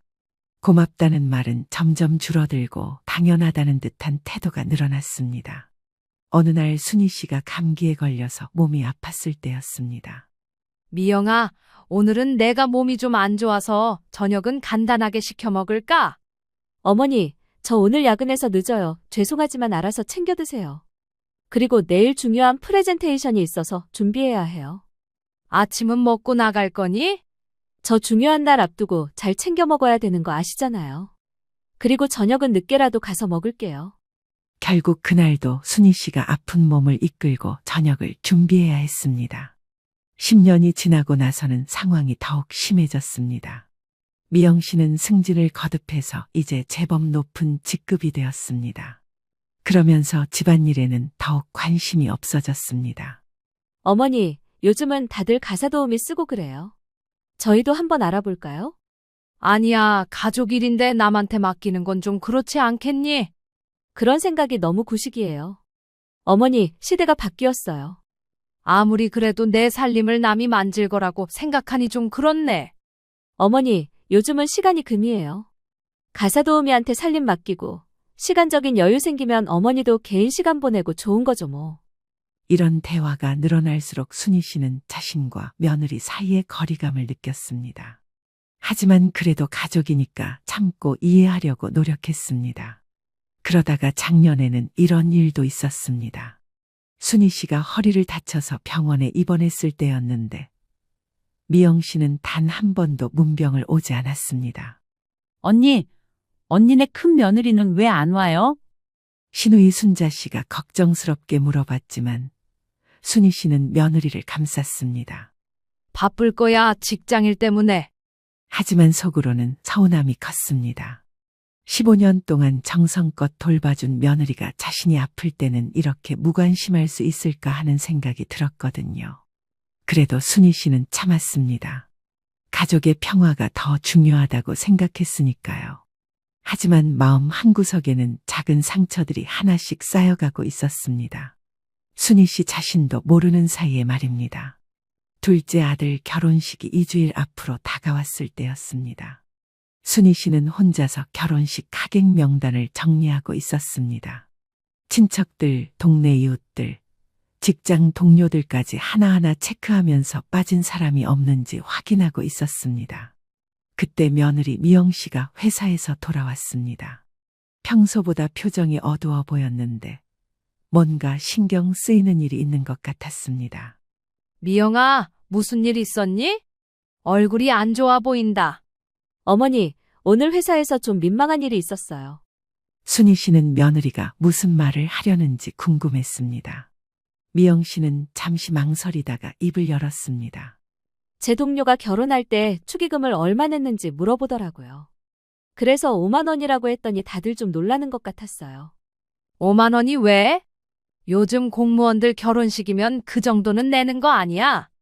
그게 아니라 그것도 요새는 적다고 하는 거예요. 요즘은 최소 10만 원은 내야 한다고요. 특히 저처럼 직급이 있는 사람은 더 많이 내야 한다고 하더라고요. 순희 씨는 깜짝 놀랐습니다. 5만 원도 적지 않은 돈인데 10만 원이라니요. 요즘 사람들 기준이 이렇게 높아진 줄 몰랐습니다.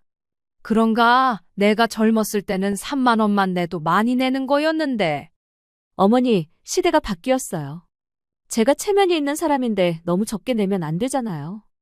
미영 씨의 말에서 뭔가 다른 의도가 느껴졌습니다. 순희 씨는 조심스럽게 물어봤습니다. 그럼 앞으로는 더 많이 내야 한다는 얘기니? 당연하죠. 그리고 어머니, 이번 도련님 결혼식 때도 생각해봐야 할 것 같아요. 순희 씨는 무슨 말인지 이해가 안 갔습니다. 둘째 아들 결혼식은 자기 가족 일인데 왜 축의금 이야기가 나오는 건지요. 근데 축의금 이야기가 왜 회사에서 나와? 그 정도까지 이야기할 게 있나? 듣고 보니 이상하네. 가족 일인데 뭐하러 그리 왈가왈부해. 너도 신경 쓰지 말어. 어머니, 제 직장 동료들이 많이 올 텐데요. 그분들이 보기에 우리 가족이 너무 초라해 보이면 안 되잖아요. 미영 씨는 계속해서 자신의 체면을 강조했습니다. 공무원으로서의 위치, 직장에서의 평판, 동료들의 시선 같은 것들 말입니다. 제가 평소에 동료들한테 시댁에서 얼마나 잘해주는지 자랑했거든요. 그런데 정작 결혼식에서 너무 소박하게 하면 제가 거짓말한 것처럼 보이잖아요. 순희 씨는 며느리의 말이 이해가 안 갔습니다. 결혼식은 축하하는 자리인데 왜 체면을 위한 자리가 되어야 하는 건지요. 그래도 정성이 중요한 거지 돈이 중요한 게 아니잖아. 어머니, 그런 말씀은 너무 옛날 생각이에요. 요즘 세상은 안 그래요. 이때 아들 수남 씨가 들어왔습니다. 미영 씨는 남편에게 오늘 있었던 일을 다시 설명했습니다. 그럼 어떻게 하면 좋겠어? 일단 축의금 평균이 어느 정도인지 알아보고 우리도 그에 맞춰서 준비해야 할 것 같아. 순희 씨는 점점 답답해지기 시작했습니다. 둘째 아들 결혼식이 며느리의 체면을 세워주는 자리가 되어가는 것 같았거든요. 미영아, 그런데 축의금이라는 게 마음에서 우러나서 내는 거 아니야? 체면 때문에 내는 게 맞나? 상황이 안 좋으면 못 낼 수도 있는 거고 적게 낼 수도 있는 거지. 어머니, 그건 어머니 생각이고요. 제가 직장에서 살아가려면 이런 것도 신경 써야 해요. 며칠 뒤 미영 씨는 더 구체적인 계획을 가지고 왔습니다. 직장 동료들과 상의한 결과라며 여러 가지 아이디어를 제시했습니다. 어머니, 저희 과장님이 말씀하시길 요즘 결혼식은 피로연도 중요하다고 하더라고요. 특별한 뭔가가 있어야 한다고요. 특별한 게 뭘까? 예를 들어서 하객들한테 선물을 좀 더 좋은 걸로 준다든지 아니면 식당을 더 고급스러운 곳으로 한다든지요. 순희 씨는 비용이 걱정되기 시작했습니다. 이미 예단이며 예식장이며 여러 가지로 돈이 많이 들어가는 상황에서 또 추가 비용이 생기는 거였습니다. 그런 것들 하려면 돈이 더 많이 들어가잖아. 어머니, 이번 기회에 제대로 해야죠. 도련님도 한번 결혼하는 건데요. 엄마, 미영이 말도 일리가 있어요. 너무 소박하게 하면 신부 쪽에서도 서운해할 수 있잖아요. 요즘 젊은 사람들이 하는 결혼식 스타일도 많이 다르니까 준비하면서 따로 하고 싶은 게 있는지 물어보시는 것도 좋을 것 같아요. 일반 예식장 코스대로 하면 식상하다고 느낄 수도 있으니까요. 예비 동서가 어떻게 생각할지 모르겠네요. 뭐라고 말 없었어요? 자주 전화하고 만나서 이야기도 하고 그러지. 별다른 말은 없던데. 아들까지 며느리 편을 들어주니까 순희 씨는 더 이상 반대하기 어려웠습니다.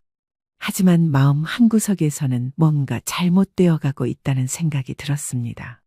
그 주말 시누이 순자 씨가 놀러 왔습니다. 순희 씨는 요즘 고민을 털어놓았습니다. 순자야, 요즘 결혼식이 이렇게 복잡한 거야? 내가 너무 몰라서 그런가? 언니, 뭔 일이에요? 순희 씨가 며느리와 있었던 대화를 들려주자 순자 씨는 고개를 갸우뚱했습니다. 언니, 그게 좀 이상한 것 같은데요? 결혼식은 가족 일인데 왜 며느리 체면을 위해서 해야 해요? 나도 그런 생각이 들긴 하는데 요즘 젊은 사람들 기준을 내가 몰라서 그런가 싶기도 하고. 아니에요. 언니, 결혼식은 두 집안이 기쁘게 치르는 자리지. 누구 하나의 체면을 위한 자리가 아니라고요. 순자 씨의 말을 들으니 순희 씨 마음이 조금 정리되는 것 같았습니다. 하지만 이미 며느리에게 어느 정도 동의한 상황이라 되돌리기는 어려웠습니다. 그날 저녁 순희 씨는 깊은 생각에 빠졌습니다.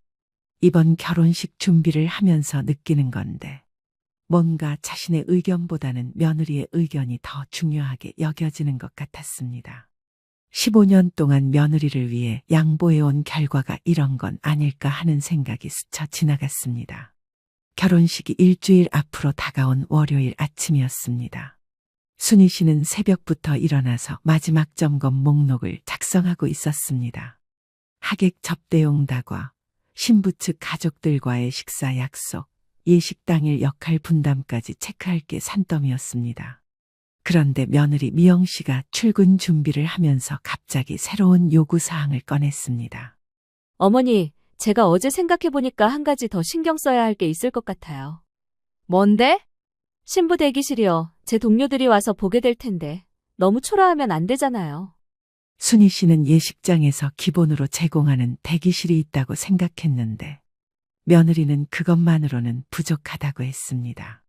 요즘은 다들 대기실도 따로 꾸미고 그래요. 꽃꽂이도 하고 간식도 특별한 걸로 준비하고요.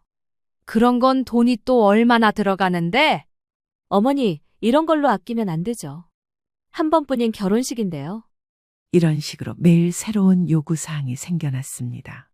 순희 씨는 점점 지쳐가기 시작했습니다. 수요일에는 하객 선물 문제였습니다. 어머니, 하객 선물도 다시 생각해봐야 할 것 같아요. 순희 씨는 이미 실용적인 수건 세트를 주문해 놨었습니다. 품질도 좋고 쓸모도 있는 걸로 골랐는데 미영 씨는 만족하지 않았습니다. 수건은 너무 뻔하지 않아요?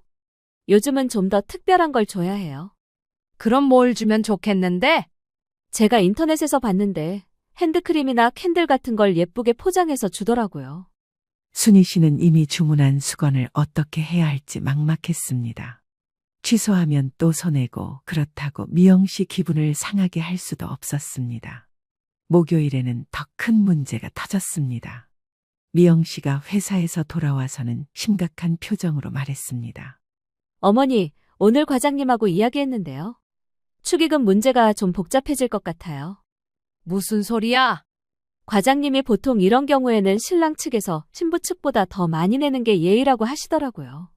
순희 씨는 도대체 무슨 말인지 이해가 안 갔습니다. 축의금을 누가 더 많이 내고 적게 내고 하는 게 무슨 의미가 있는 건지요. 그게 무슨 중요한 일이야? 축의금은 마음이지. 어머니, 그런 식으로 생각하시면 안 돼요. 제가 직장에서 체면이 서야 하잖아요. 그날 저녁 가족 회의가 열렸습니다. 미영 씨는 자신이 조사한 내용을 바탕으로 여러 가지 제안을 했습니다. 일단 저희 쪽 하객들한테는 최소 15만 원은 받아야 할 것 같아요.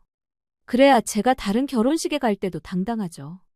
그런데 그렇게 많이 받으면 우리도 남의 결혼식에 갈 때 그만큼 내야 하는 거 아니야? 당연하죠. 그게 예의예요.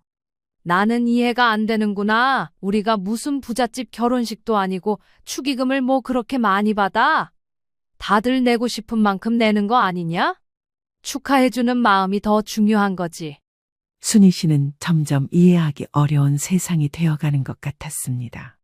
언제부터 결혼식이 이렇게 복잡하고 돈이 많이 드는 일이 되었을까요? 금요일에는 급기야 이런 일이 벌어졌습니다. 미영 씨가 순희 씨에게 직접적으로 불만을 표현한 것입니다. 어머니, 솔직히 말씀드리면 이번 결혼식 준비가 너무 아쉬워요. 뭐가 아쉽다는 거야? 다른 집들은 어떻게 하는지 좀 알아보셨으면 좋았을 텐데요. 너무 옛날 방식으로만 생각하시는 것 같아서요. 순희 씨는 가슴이 철렁 내려앉았습니다. 지난 몇 주 동안 정말 열심히 준비했는데 며느리에게는 그런 노력이 부족해 보였던 겁니다. 내가 뭘 잘못했는지 말해봐. 잘못했다는 게 아니라요. 그냥 좀 더 요즘 트렌드에 맞게 하셨으면 어땠을까 하는 생각이에요. 말을 참 이상하게 하는구나. 내가 하나부터 열까지 신경 쓴 게 얼만데. 네가 말해주는 것도 생각해보고 둘째네랑 상의해서 괜찮으면 바꾸고 그랬잖니. 위약금도 다 물어내고 호텔로 바꾸고 말이야. 당장 결혼식이 코앞인데 이런 식으로 뭘 바꿔야 한다고. 그러면 결혼식을 미루라는 말밖에 더 되냐? 그러니까 진작부터 잘 알아보고 하셨어야죠. 트렌드라는 게 있잖아요. 그건 제 잘못도 아닌데요. 어머니가 이왕 하시는 거 조금 더 노력하셨으면 된 거잖아요. 뭐라고? 그 말을 듣고 순희 씨는 할 말을 잃었습니다. 자신이 그동안 이 집안을 위해 해온 모든 일들이 이제는 구식이고 뒤떨어진 것처럼 취급받는 것 같았습니다. 토요일 아침, 순희 씨는 경로당에 나갔습니다. 평소보다 일찍 나간 건 집에 있기가 답답해서였습니다. 경로당 회장인 영순 씨가 순희 씨의 표정을 보고 물어봤습니다. 순이야, 무슨 일 있었니? 얼굴이 좋지 않은데?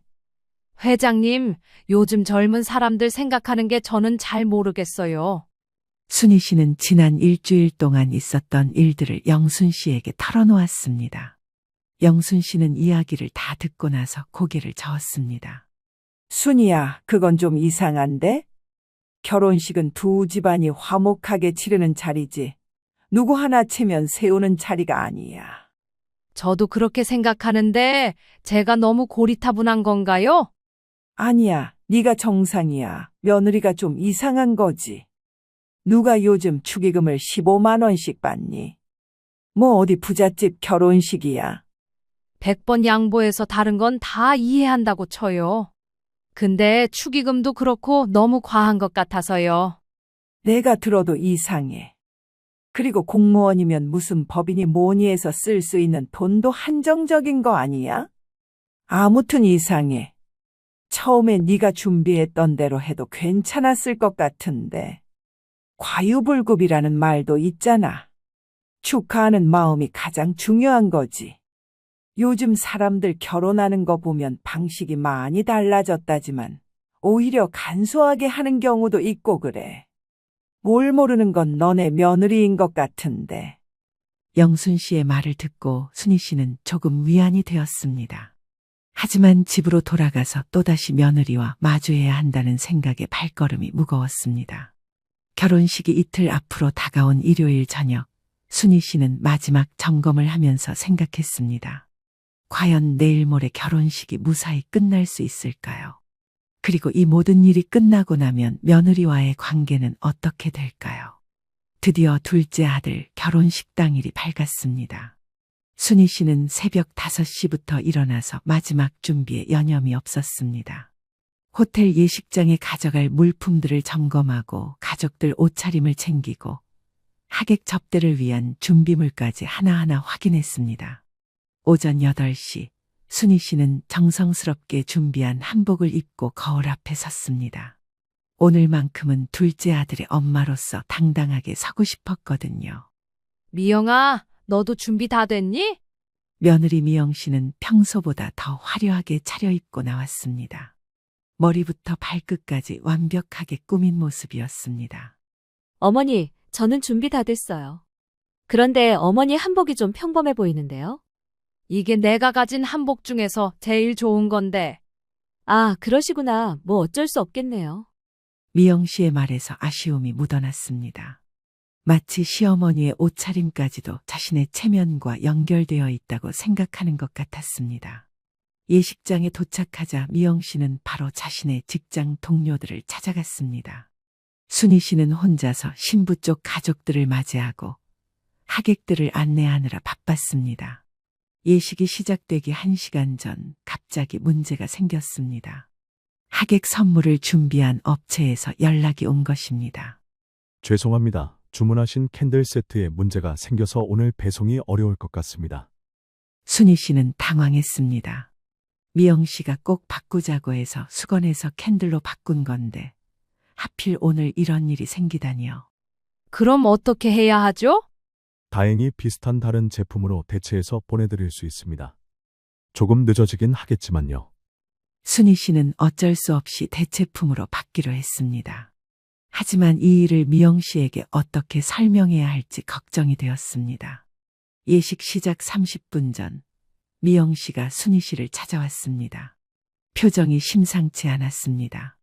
어머니, 하객 선물이 아직 안 왔다면서요? 응, 업체에서 문제가 생겼다고 하네. 조금 늦게 온다고 해. 어머니, 이럴 줄 알았어요. 처음부터 믿을 만한 업체로 했어야 하는 거 아니에요? 순희 씨는 억울했습니다. 미영 씨가 바꾸자고 해서 바꾼 건데 이제 와서 자신 탓을 하다니요. 그래도 곧 올 거야. 너무 걱정하지 마.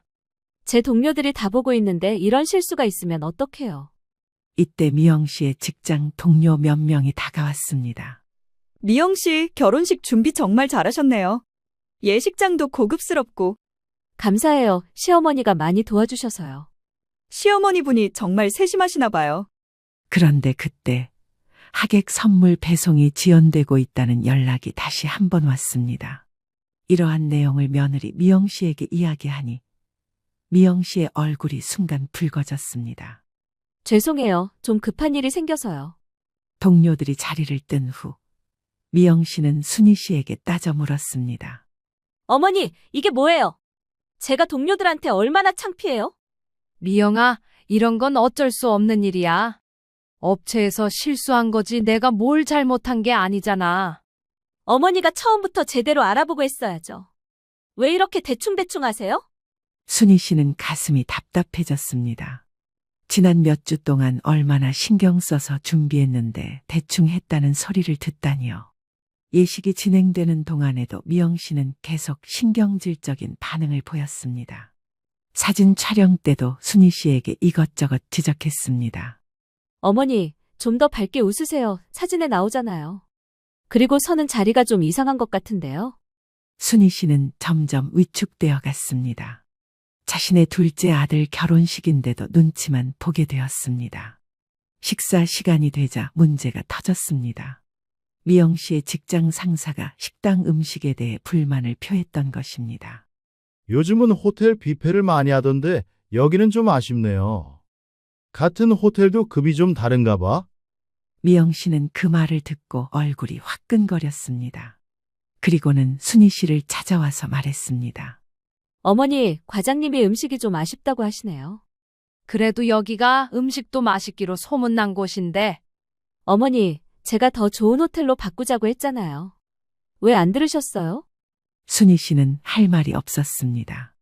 둘째 아들네와 상의해서 일반 예식장에서 호텔로 바꾸는 데 드는 비용까지 내고 준비했는데 이제 와서 그걸 탓하다니요. 오후 2시쯤 결정적인 사건이 벌어졌습니다. 미영 씨가 자신의 동료들과 이야기하는 소리가 순희 씨 귀에 들렸던 것입니다.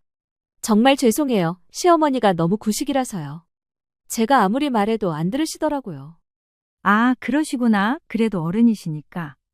솔직히 말하면 시어머니 때문에 창피해 죽겠어요. 뭐 하나 제대로 되는 게 없네요. 순희 씨는 그 말을 듣고 머리가 하얗게 변하는 기분이었습니다. 자신이 몇 주 동안 정성스럽게 준비한 모든 것들이 며느리에게는 창피한 일이었던 겁니다. 순희 씨는 조용히 자리를 뜨고 예식장 밖으로 나갔습니다. 가슴이 너무 아파서 숨을 쉬기가 어려웠습니다. 시누이 순자 씨가 순희 씨를 찾아왔습니다. 언니, 왜 여기 계세요? 무슨 일이에요? 순희 씨는 방금 들었던 며느리의 말을 순자 씨에게 털어놓았습니다. 순자야, 내가 정말 그렇게 창피한 존재인가? 언니, 무슨 소리예요? 미영이가 그러더라. 내가 너무 구식이라 되는 게 없다고, 창피하다고. 뭐라고요? 며느리가 그런 말을 했다고요? 내가 이 집안을 위해서 오랫동안 뭘 했는데 이런 취급을 받아야 하나. 순자 씨는 분노했습니다. 언니, 그건 정말 너무한 거예요? 며느리가 어떻게 그런 말을 할 수 있어요? 그때 아들 수남 씨가 급하게 나타났습니다. 엄마, 여기 계셨구나. 다들 찾고 있어요. 수남아, 엄마가 그렇게 창피한 존재니? 엄마, 무슨 소리예요? 순희 씨는 아들에게도 며느리가 한 말을 들려주었습니다. 수남 씨는 당황스러운 표정을 지었지만 명확한 입장을 밝히지는 않았습니다. 엄마, 오늘은 결혼식이니까 일단 들어가시죠. 나중에 이야기해요. 순희 씨는 그 순간 깨달았습니다. 아들도 결국 며느리 편이라는 걸. 그리고 자신이 지금까지 이 가족을 위해 했던 모든 일들이 당연한 것으로 여겨지고 있다는 걸 말입니다.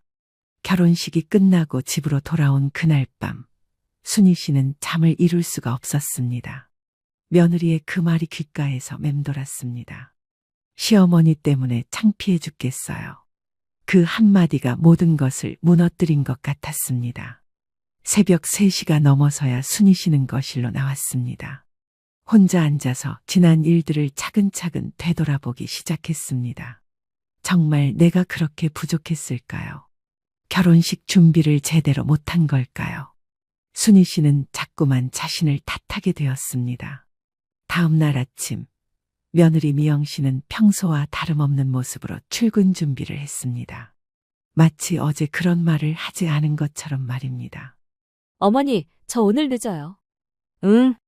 순희 씨는 더 이상 무슨 말을 해야 할지 몰랐습니다.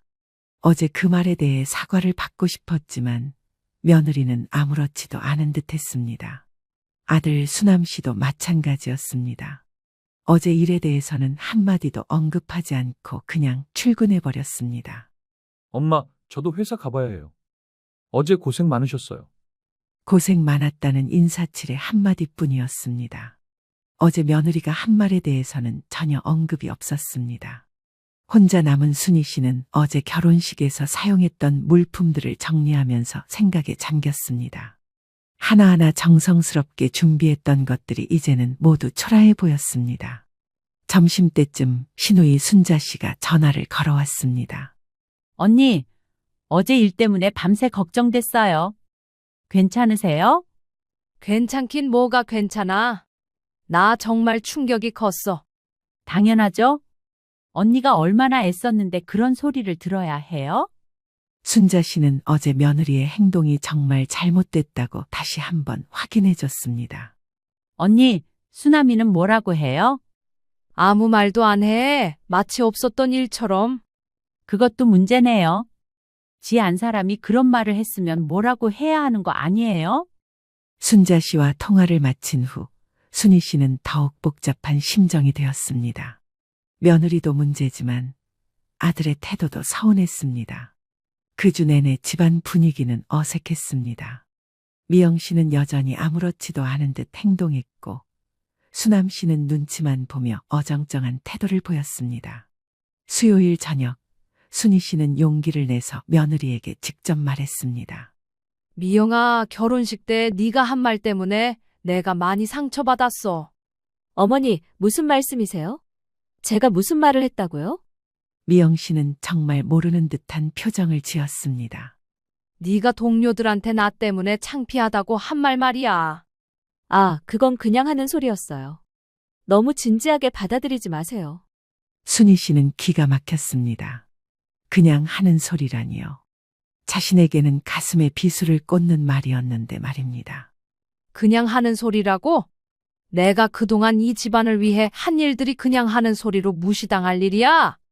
어머니, 왜 그렇게 예민하게 반응하세요? 저도 스트레스 받아서 한 말이에요. 너 지금 그걸 말이라고 하니? 스트레스 받아서 시어머니 험담을 그렇게 해. 무슨 험담을 했다고 그러세요? 사람들이랑 말 좀 섞다 보면 그렇게 말할 수도 있는 거죠. 그리고 없는 말 지어낸 것도 아니고요. 뭐라고? 아니, 그렇잖아요.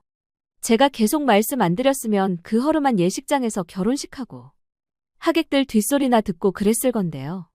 지금 너 말 다 했니? 내가 너한테 어떤 존재인지 이제야 알겠구나.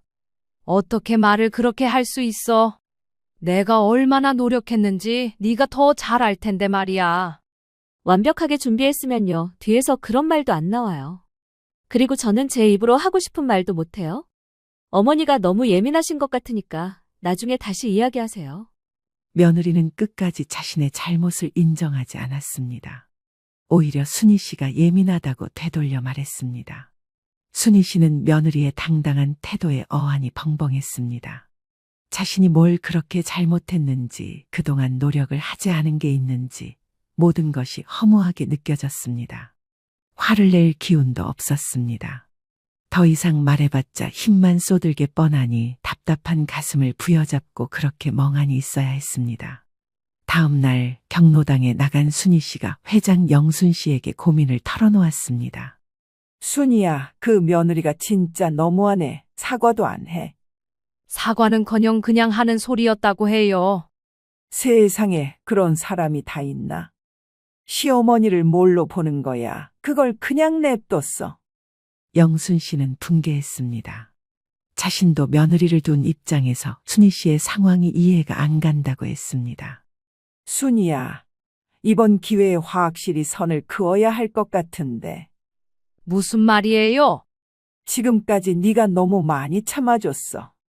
이제는 네 목소리를 내야 할 때야. 영순 씨의 말을 듣고 순희 씨는 생각에 잠겼습니다. 정말 이제는 뭔가 변화가 필요한 때인 것 같았습니다.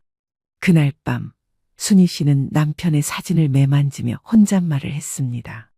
여보, 내가 지금까지 잘못 살아온 걸까요? 너무 양보만 했나요? 먼저 떠난 남편이라면 뭐라고 했을까요? 아마도 가족의 화목을 위해 참으라고 했을 수도 있고, 아니면 당당하게 맞서라고 했을 수도 있습니다. 토요일 오후, 순희 씨는 혼자 동네를 산책하며 지난 시간들을 되돌아봤습니다. 며느리를 위해 양보했던 수많은 순간들, 아들을 위해 참았던 서운함들, 가족의 평화를 위해 삼켰던 불만들이 주마등처럼 스쳐 지나갔습니다. 그런데 그 모든 희생이 결국 창피한 일로 평가받고 있었던 겁니다. 과연 이게 맞는 건가요? 일요일 아침, 순희 씨는 마음속으로 결심했습니다. 더 이상 이렇게 살 수는 없다고 말입니다. 하지만 구체적으로 어떻게 해야 할지는 아직 막막했습니다. 그날 오후 며느리가 친구들과 약속이 있다며 외출했습니다. 아들도 골프 약속이 있다고 나갔습니다. 혼자 남은 순희 씨는 거실에 앉아 깊은 생각에 잠겼습니다. 정말 내가 변해야 할 때가 온 것 같았습니다. 하지만 어떻게 변해야 할지, 무엇부터 시작해야 할지 확신이 서지 않았습니다. 그때 문득 영순 씨의 말이 떠올랐습니다. 내 목소리를 내야 할 때야. 맞습니다. 지금까지는 너무 조용히 참기만 했습니다. 이제는 순희 씨 자신의 생각과 감정을 분명히 표현해야 할 때였습니다. 순희 씨는 일기장을 꺼내서 글을 쓰기 시작했습니다. 지금까지의 마음, 앞으로의 계획, 그리고 변화에 대한 의지를 차근차근 적어 내려갔습니다. 글을 쓰면서 순희 씨의 마음도 조금씩 정리되기 시작했습니다. 더 이상 참기만 하는 순희 씨는 아니어야 했습니다. 자신의 존재 가치를 스스로 찾아야 했습니다. 그리고 무엇보다 며느리와 아들에게 분명히 말해야 했습니다. 자신이 어떤 마음으로 지금까지 살아왔는지, 그리고 앞으로는 어떻게 살고 싶은지를 말입니다. 순희 씨는 처음으로 확신에 찬 표정을 지었습니다. 변화의 시작이었습니다. 결혼식이 끝난 지 일주일이 지났습니다. 순희 씨는 그동안 마음속으로 굳혀온 결심을 실행에 옮기기 시작했습니다. 가장 먼저 한 일은 집안일을 줄이는 것이었습니다. 월요일 아침, 평소라면 새벽같이 일어나서 아침상을 차렸을 텐데 순희 씨는 그러지 않았습니다. 미영아, 수남아, 오늘부터 아침은 각자 알아서 해결해. 며느리 미영 씨는 깜짝 놀랐습니다. 어머니, 갑자기 왜 그러세요?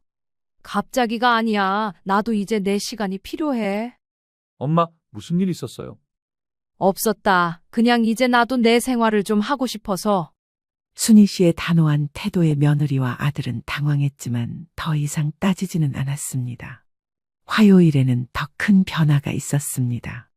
순희 씨가 집 청소를 하지 않은 것입니다.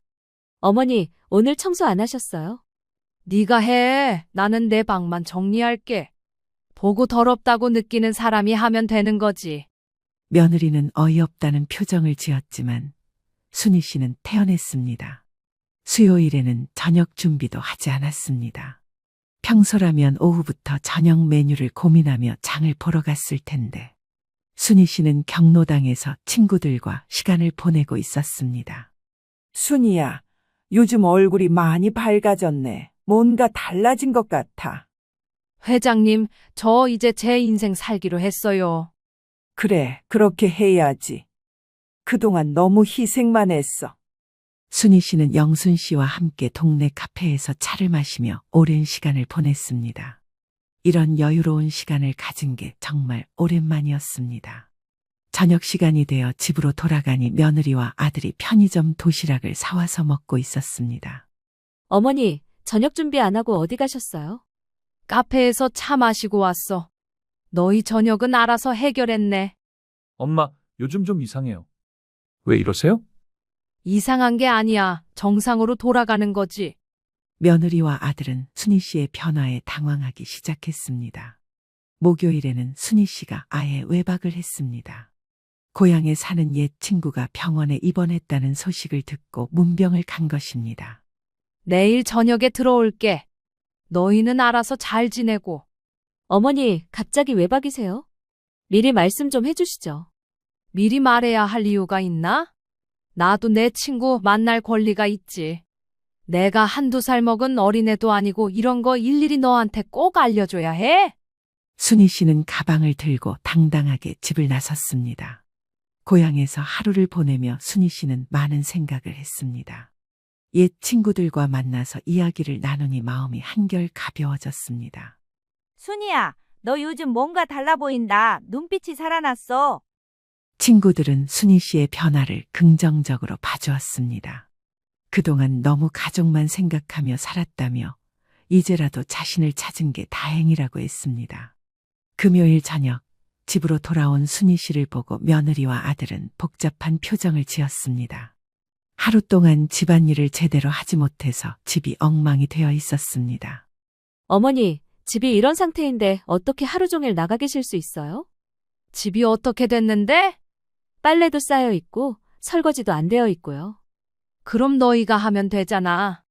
나만 해야 한다는 법이 어디 있어? 며느리는 점점 화가 나기 시작했습니다.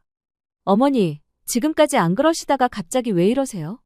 지금까지가 잘못된 거였어. 나도 이제 깨달았어. 이때 아들 수남 씨가 중재에 나섰습니다. 엄마, 미영이도 직장 다니느라 힘든데요. 나는 직장 안 다녀서 안 힘들다는 거야? 그동안 이 집 살림을 다 도맡아 한 게 쉬웠다고 생각해? 순희 씨의 목소리에 힘이 실렸습니다. 그리고 수남아, 네 아내가 둘째 결혼식 때 나한테 뭐라고 했는지 기억해? 엄마, 그 얘기는 왜 또? 창피해 죽겠다고 했잖아. 그 말 듣고 내가 얼마나 마음 아팠는지 알아? 며느리 미영 씨가 끼어들었습니다. 어머니, 그건 제가 사과했잖아요. 사과? 그냥 하는 소리였다고 한 게 사과야? 그래도 죄송하다고 했는데요. 진심이 없는 사과는 사과가 아니야. 순희 씨는 더 이상 참지 않기로 했습니다. 미영아, 나 이제 확실히 말해둘게. 앞으로는 집안일 각자 분담해서 하자. 어머니, 그럼 저는 언제 쉬어요? 직장에서 돌아와서 또 집안일까지? 그럼 나는 15년 동안 언제 쉬었어? 나도 사람이야. 토요일에는 더욱 확실한 선언을 했습니다. 앞으로 나는 내가 하고 싶은 일들을 할 거야. 경로당도 가고 친구들도 자주 만나고 여행도 가고 싶을 때 갈 거야. 어머니, 그럼 집안일은 어떻게 해요? 너희가 해. 엄마, 너무 갑작스러워요. 갑작스럽긴 뭐가 갑작스러워. 오히려 너무 늦었지. 니들이 손발이 없어 뭐가 없어. 퇴근하고 집에 와서 짬내서 하면 되는 거고 그것도 안 되면 주말에 시간 많으니 하면 되는 거잖냐. 그 나이 먹도록 내가 지금까지 다 해줘서 아무것도 못하는 건 아닐 테고 말이다. 순희 씨는 자신의 방으로 들어가면서 마지막으로 말했습니다. 그리고 미영아, 나한테 고마운 마음이 조금이라도 있었다면 앞으로는 말 조심해. 나도 이제 참지 않을 거야. 그날 밤 순희 씨는 오랜만에 속이 시원한 기분으로 잠자리에 들었습니다. 15년 만에 처음으로 자신의 목소리를 낸 것 같았습니다. 다음 날 아침, 며느리와 아들이 조심스럽게 순희 씨의 눈치를 보는 것이 느껴졌습니다. 순희 씨는 당당하게 자신의 아침을 준비하고 경로당으로 향했습니다. 순이야, 표정이 완전히 달라졌네. 뭔가 해결됐나? 네, 회장님, 이제 제 인생을 찾았어요. 순희 씨의 새로운 인생이 시작되었습니다. 더 이상 누구의 눈치를 보며 살지 않는 당당한 순희 씨의 인생 말입니다. 순희 씨가 달라진 지 한 달이 흘렀습니다. 집안 분위기도 완전히 바뀌었습니다. 며느리 미영 씨와 아들 수남 씨는 이제 스스로 집안일을 나눠서 하게 되었고, 순희 씨는 자신만의 시간을 만끽하고 있었습니다. 어느 화요일 아침, 순희 씨는 평소보다 일찍 집을 나섰습니다. 동네 문화센터에서 하는 서예 강좌에 등록했거든요. 안녕하세요. 새로 오신 분이시죠? 오랜만에 새로운 사람들과 만나니 기분이 상쾌했습니다. 붓을 잡고 한 글자 한 글자 써내려가니 마음도 차분해졌습니다. 집에 돌아오니 며느리가 부엌에서 설거지를 하고 있었습니다.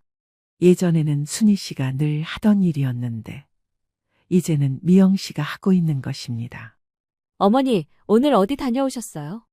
서예 배우러 갔다 왔어. 아, 그러시구나. 며느리의 태도도 예전과 많이 달라졌습니다. 순희 씨가 변한 후로 미영 씨도 조심스러워하는 게 눈에 보였습니다. 수요일에는 순희 씨가 고향 친구들과 하루 여행을 떠났습니다. 근교에 있는 템플스테이 프로그램에 참여한 것입니다. 순이야, 너 정말 많이 밝아졌다. 예전에는 항상 피곤해 보였는데. 맞아. 이제야 네 본래 모습을 찾은 것 같아. 친구들의 말을 들으니 순희 씨도 실감이 났습니다.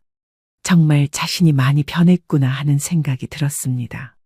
저녁에 집으로 돌아오니 아들 수남 씨가 기다리고 있었습니다. 엄마, 오늘 하루 어떠셨어요? 아주 좋았어. 오랜만에 마음이 편했다. 엄마, 그런데 우리 이야기 좀 할까요? 순희 씨는 아들과 마주 앉았습니다. 무슨 이야기를 하려는 걸까요? 엄마, 저희가 그동안 엄마한테 너무 의존했던 것 같아요. 이제야 깨달았구나. 미영이도 많이 반성하고 있어요. 결혼식 때 한 말도 정말 후회한다고 하더라고요. 그때 며느리 미영 씨가 조심스럽게 거실로 나왔습니다. 어머니, 저 진짜 죄송해요. 그때 제가 정말 잘못했어요. 지금 와서 후회해도 이미 엎질러진 물이야. 어머니, 저 정말 반성했어요. 그동안 어머니가 해주신 일들을 당연하게 생각했던 것 같아요. 미영 씨의 목소리에 진정성이 느껴졌습니다. 하지만 순희 씨는 쉽게 마음을 열지 않았습니다. 반성했다고 해서 상처받은 마음이 금방 아무는 건 아니야. 네, 알고 있어요. 그래도 앞으로는 정말 달라지겠어요. 목요일에는 경로당에서 특별한 소식이 있었습니다. 회장 영순 씨가 순희 씨에게 제안을 한 것입니다. 순이야, 우리 경로당에서 새로운 프로그램을 시작하려고 하는데 네가 도와줬으면 좋겠어. 무슨 프로그램이에요? 동네 어르신들 상담 프로그램이야. 네가 이번에 겪은 일처럼 가족 갈등으로 고민하는 분들이 많거든. 순희 씨는 망설였습니다. 자신의 경험이 다른 사람들에게 도움이 될 수 있을까요? 네가 어떻게 변했는지 보니까 정말 대단하더라. 다른 분들에게도 큰 힘이 될 것 같아. 저도 아직 완전히 정리가 안 됐는데요. 그래서 더 좋은 거야. 완전히 해결된 사람보다는 지금 겪고 있는 사람의 이야기가 더 와닿잖아. 금요일에는 며느리가 순희 씨에게 특별한 제안을 했습니다. 어머니, 저 요리 배우고 싶어요. 갑자기? 그동안 어머니한테만 맡겨뒀는데 이제는 제가 직접 해보고 싶어요. 순희 씨는 의외였습니다. 15년 동안 요리에 관심도 없던 며느리가 배우고 싶다니요. 어머니가 가르쳐 주실 수 있을까요? 정말로 배우고 싶은 거야? 네, 진심이에요. 그동안 너무 의존만 했던 것 같아서요. 순희 씨는 잠시 생각했습니다. 며느리의 변화가 진짜인지 아직 확신이 서지 않았지만 일단 기회를 줘보기로 했습니다. 그럼 이번 주말부터 시작해보자. 토요일 오후 순희 씨는 며느리와 함께 부엌에 섰습니다. 간단한 볶음밥부터 시작하기로 했습니다. 일단 재료부터 준비해봐. 네, 어머니. 미영 씨는 서툴렀지만 열심히 따라했습니다. 양파를 썰면서도 몇 번이나 질문했습니다. 어머니, 이 정도면 될까요? 조금 더 작게 썰어. 이렇게요? 응, 그래. 요리를 가르치면서 순희 씨는 느꼈습니다. 며느리가 정말로 변하려고 노력하고 있다는 것을 말입니다. 일요일에는 가족 회의가 열렸습니다. 앞으로 집안일을 어떻게 분담할지 정하는 자리였습니다. 엄마, 저희가 정리해봤는데요. 평일에는 미영이가 저녁 준비하고 저는 설거지와 청소를 할게요.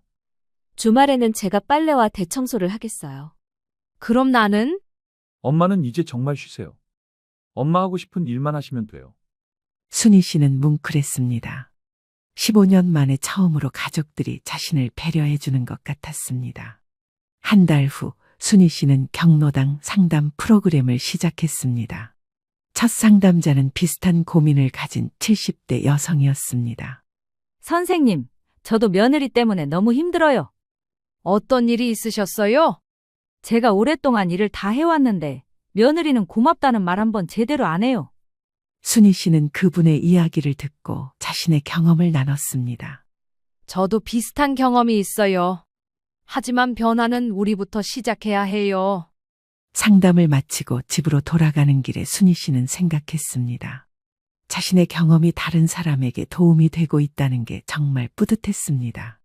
집에 도착하니 미영 씨가 저녁을 준비하고 있었습니다. 서툴지만 열심히 하는 모습이 기특해 보였습니다. 어머니, 오늘 상담은 어떠셨어요? 좋았어. 보람도 있고. 어머니가 하시는 일이라서 분명 잘하실 거예요. 예전에는 들을 수 없었던 며느리의 격려 한마디였습니다. 그날 밤 순희 씨는 일기를 썼습니다. 오늘도 감사한 하루였다. 내 인생을 되찾고 나니 모든 게 새롭게 보인다. 가족들도 변하고 있고 나도 새로운 일을 시작했다. 이제야 진짜 행복이 뭔지 알 것 같다. 순희 씨의 인생 이모작이 시작된 것입니다. 더 이상 누구를 위해 희생하는 삶이 아니라 자신을 위해 당당하게 사는 삶을 말입니다.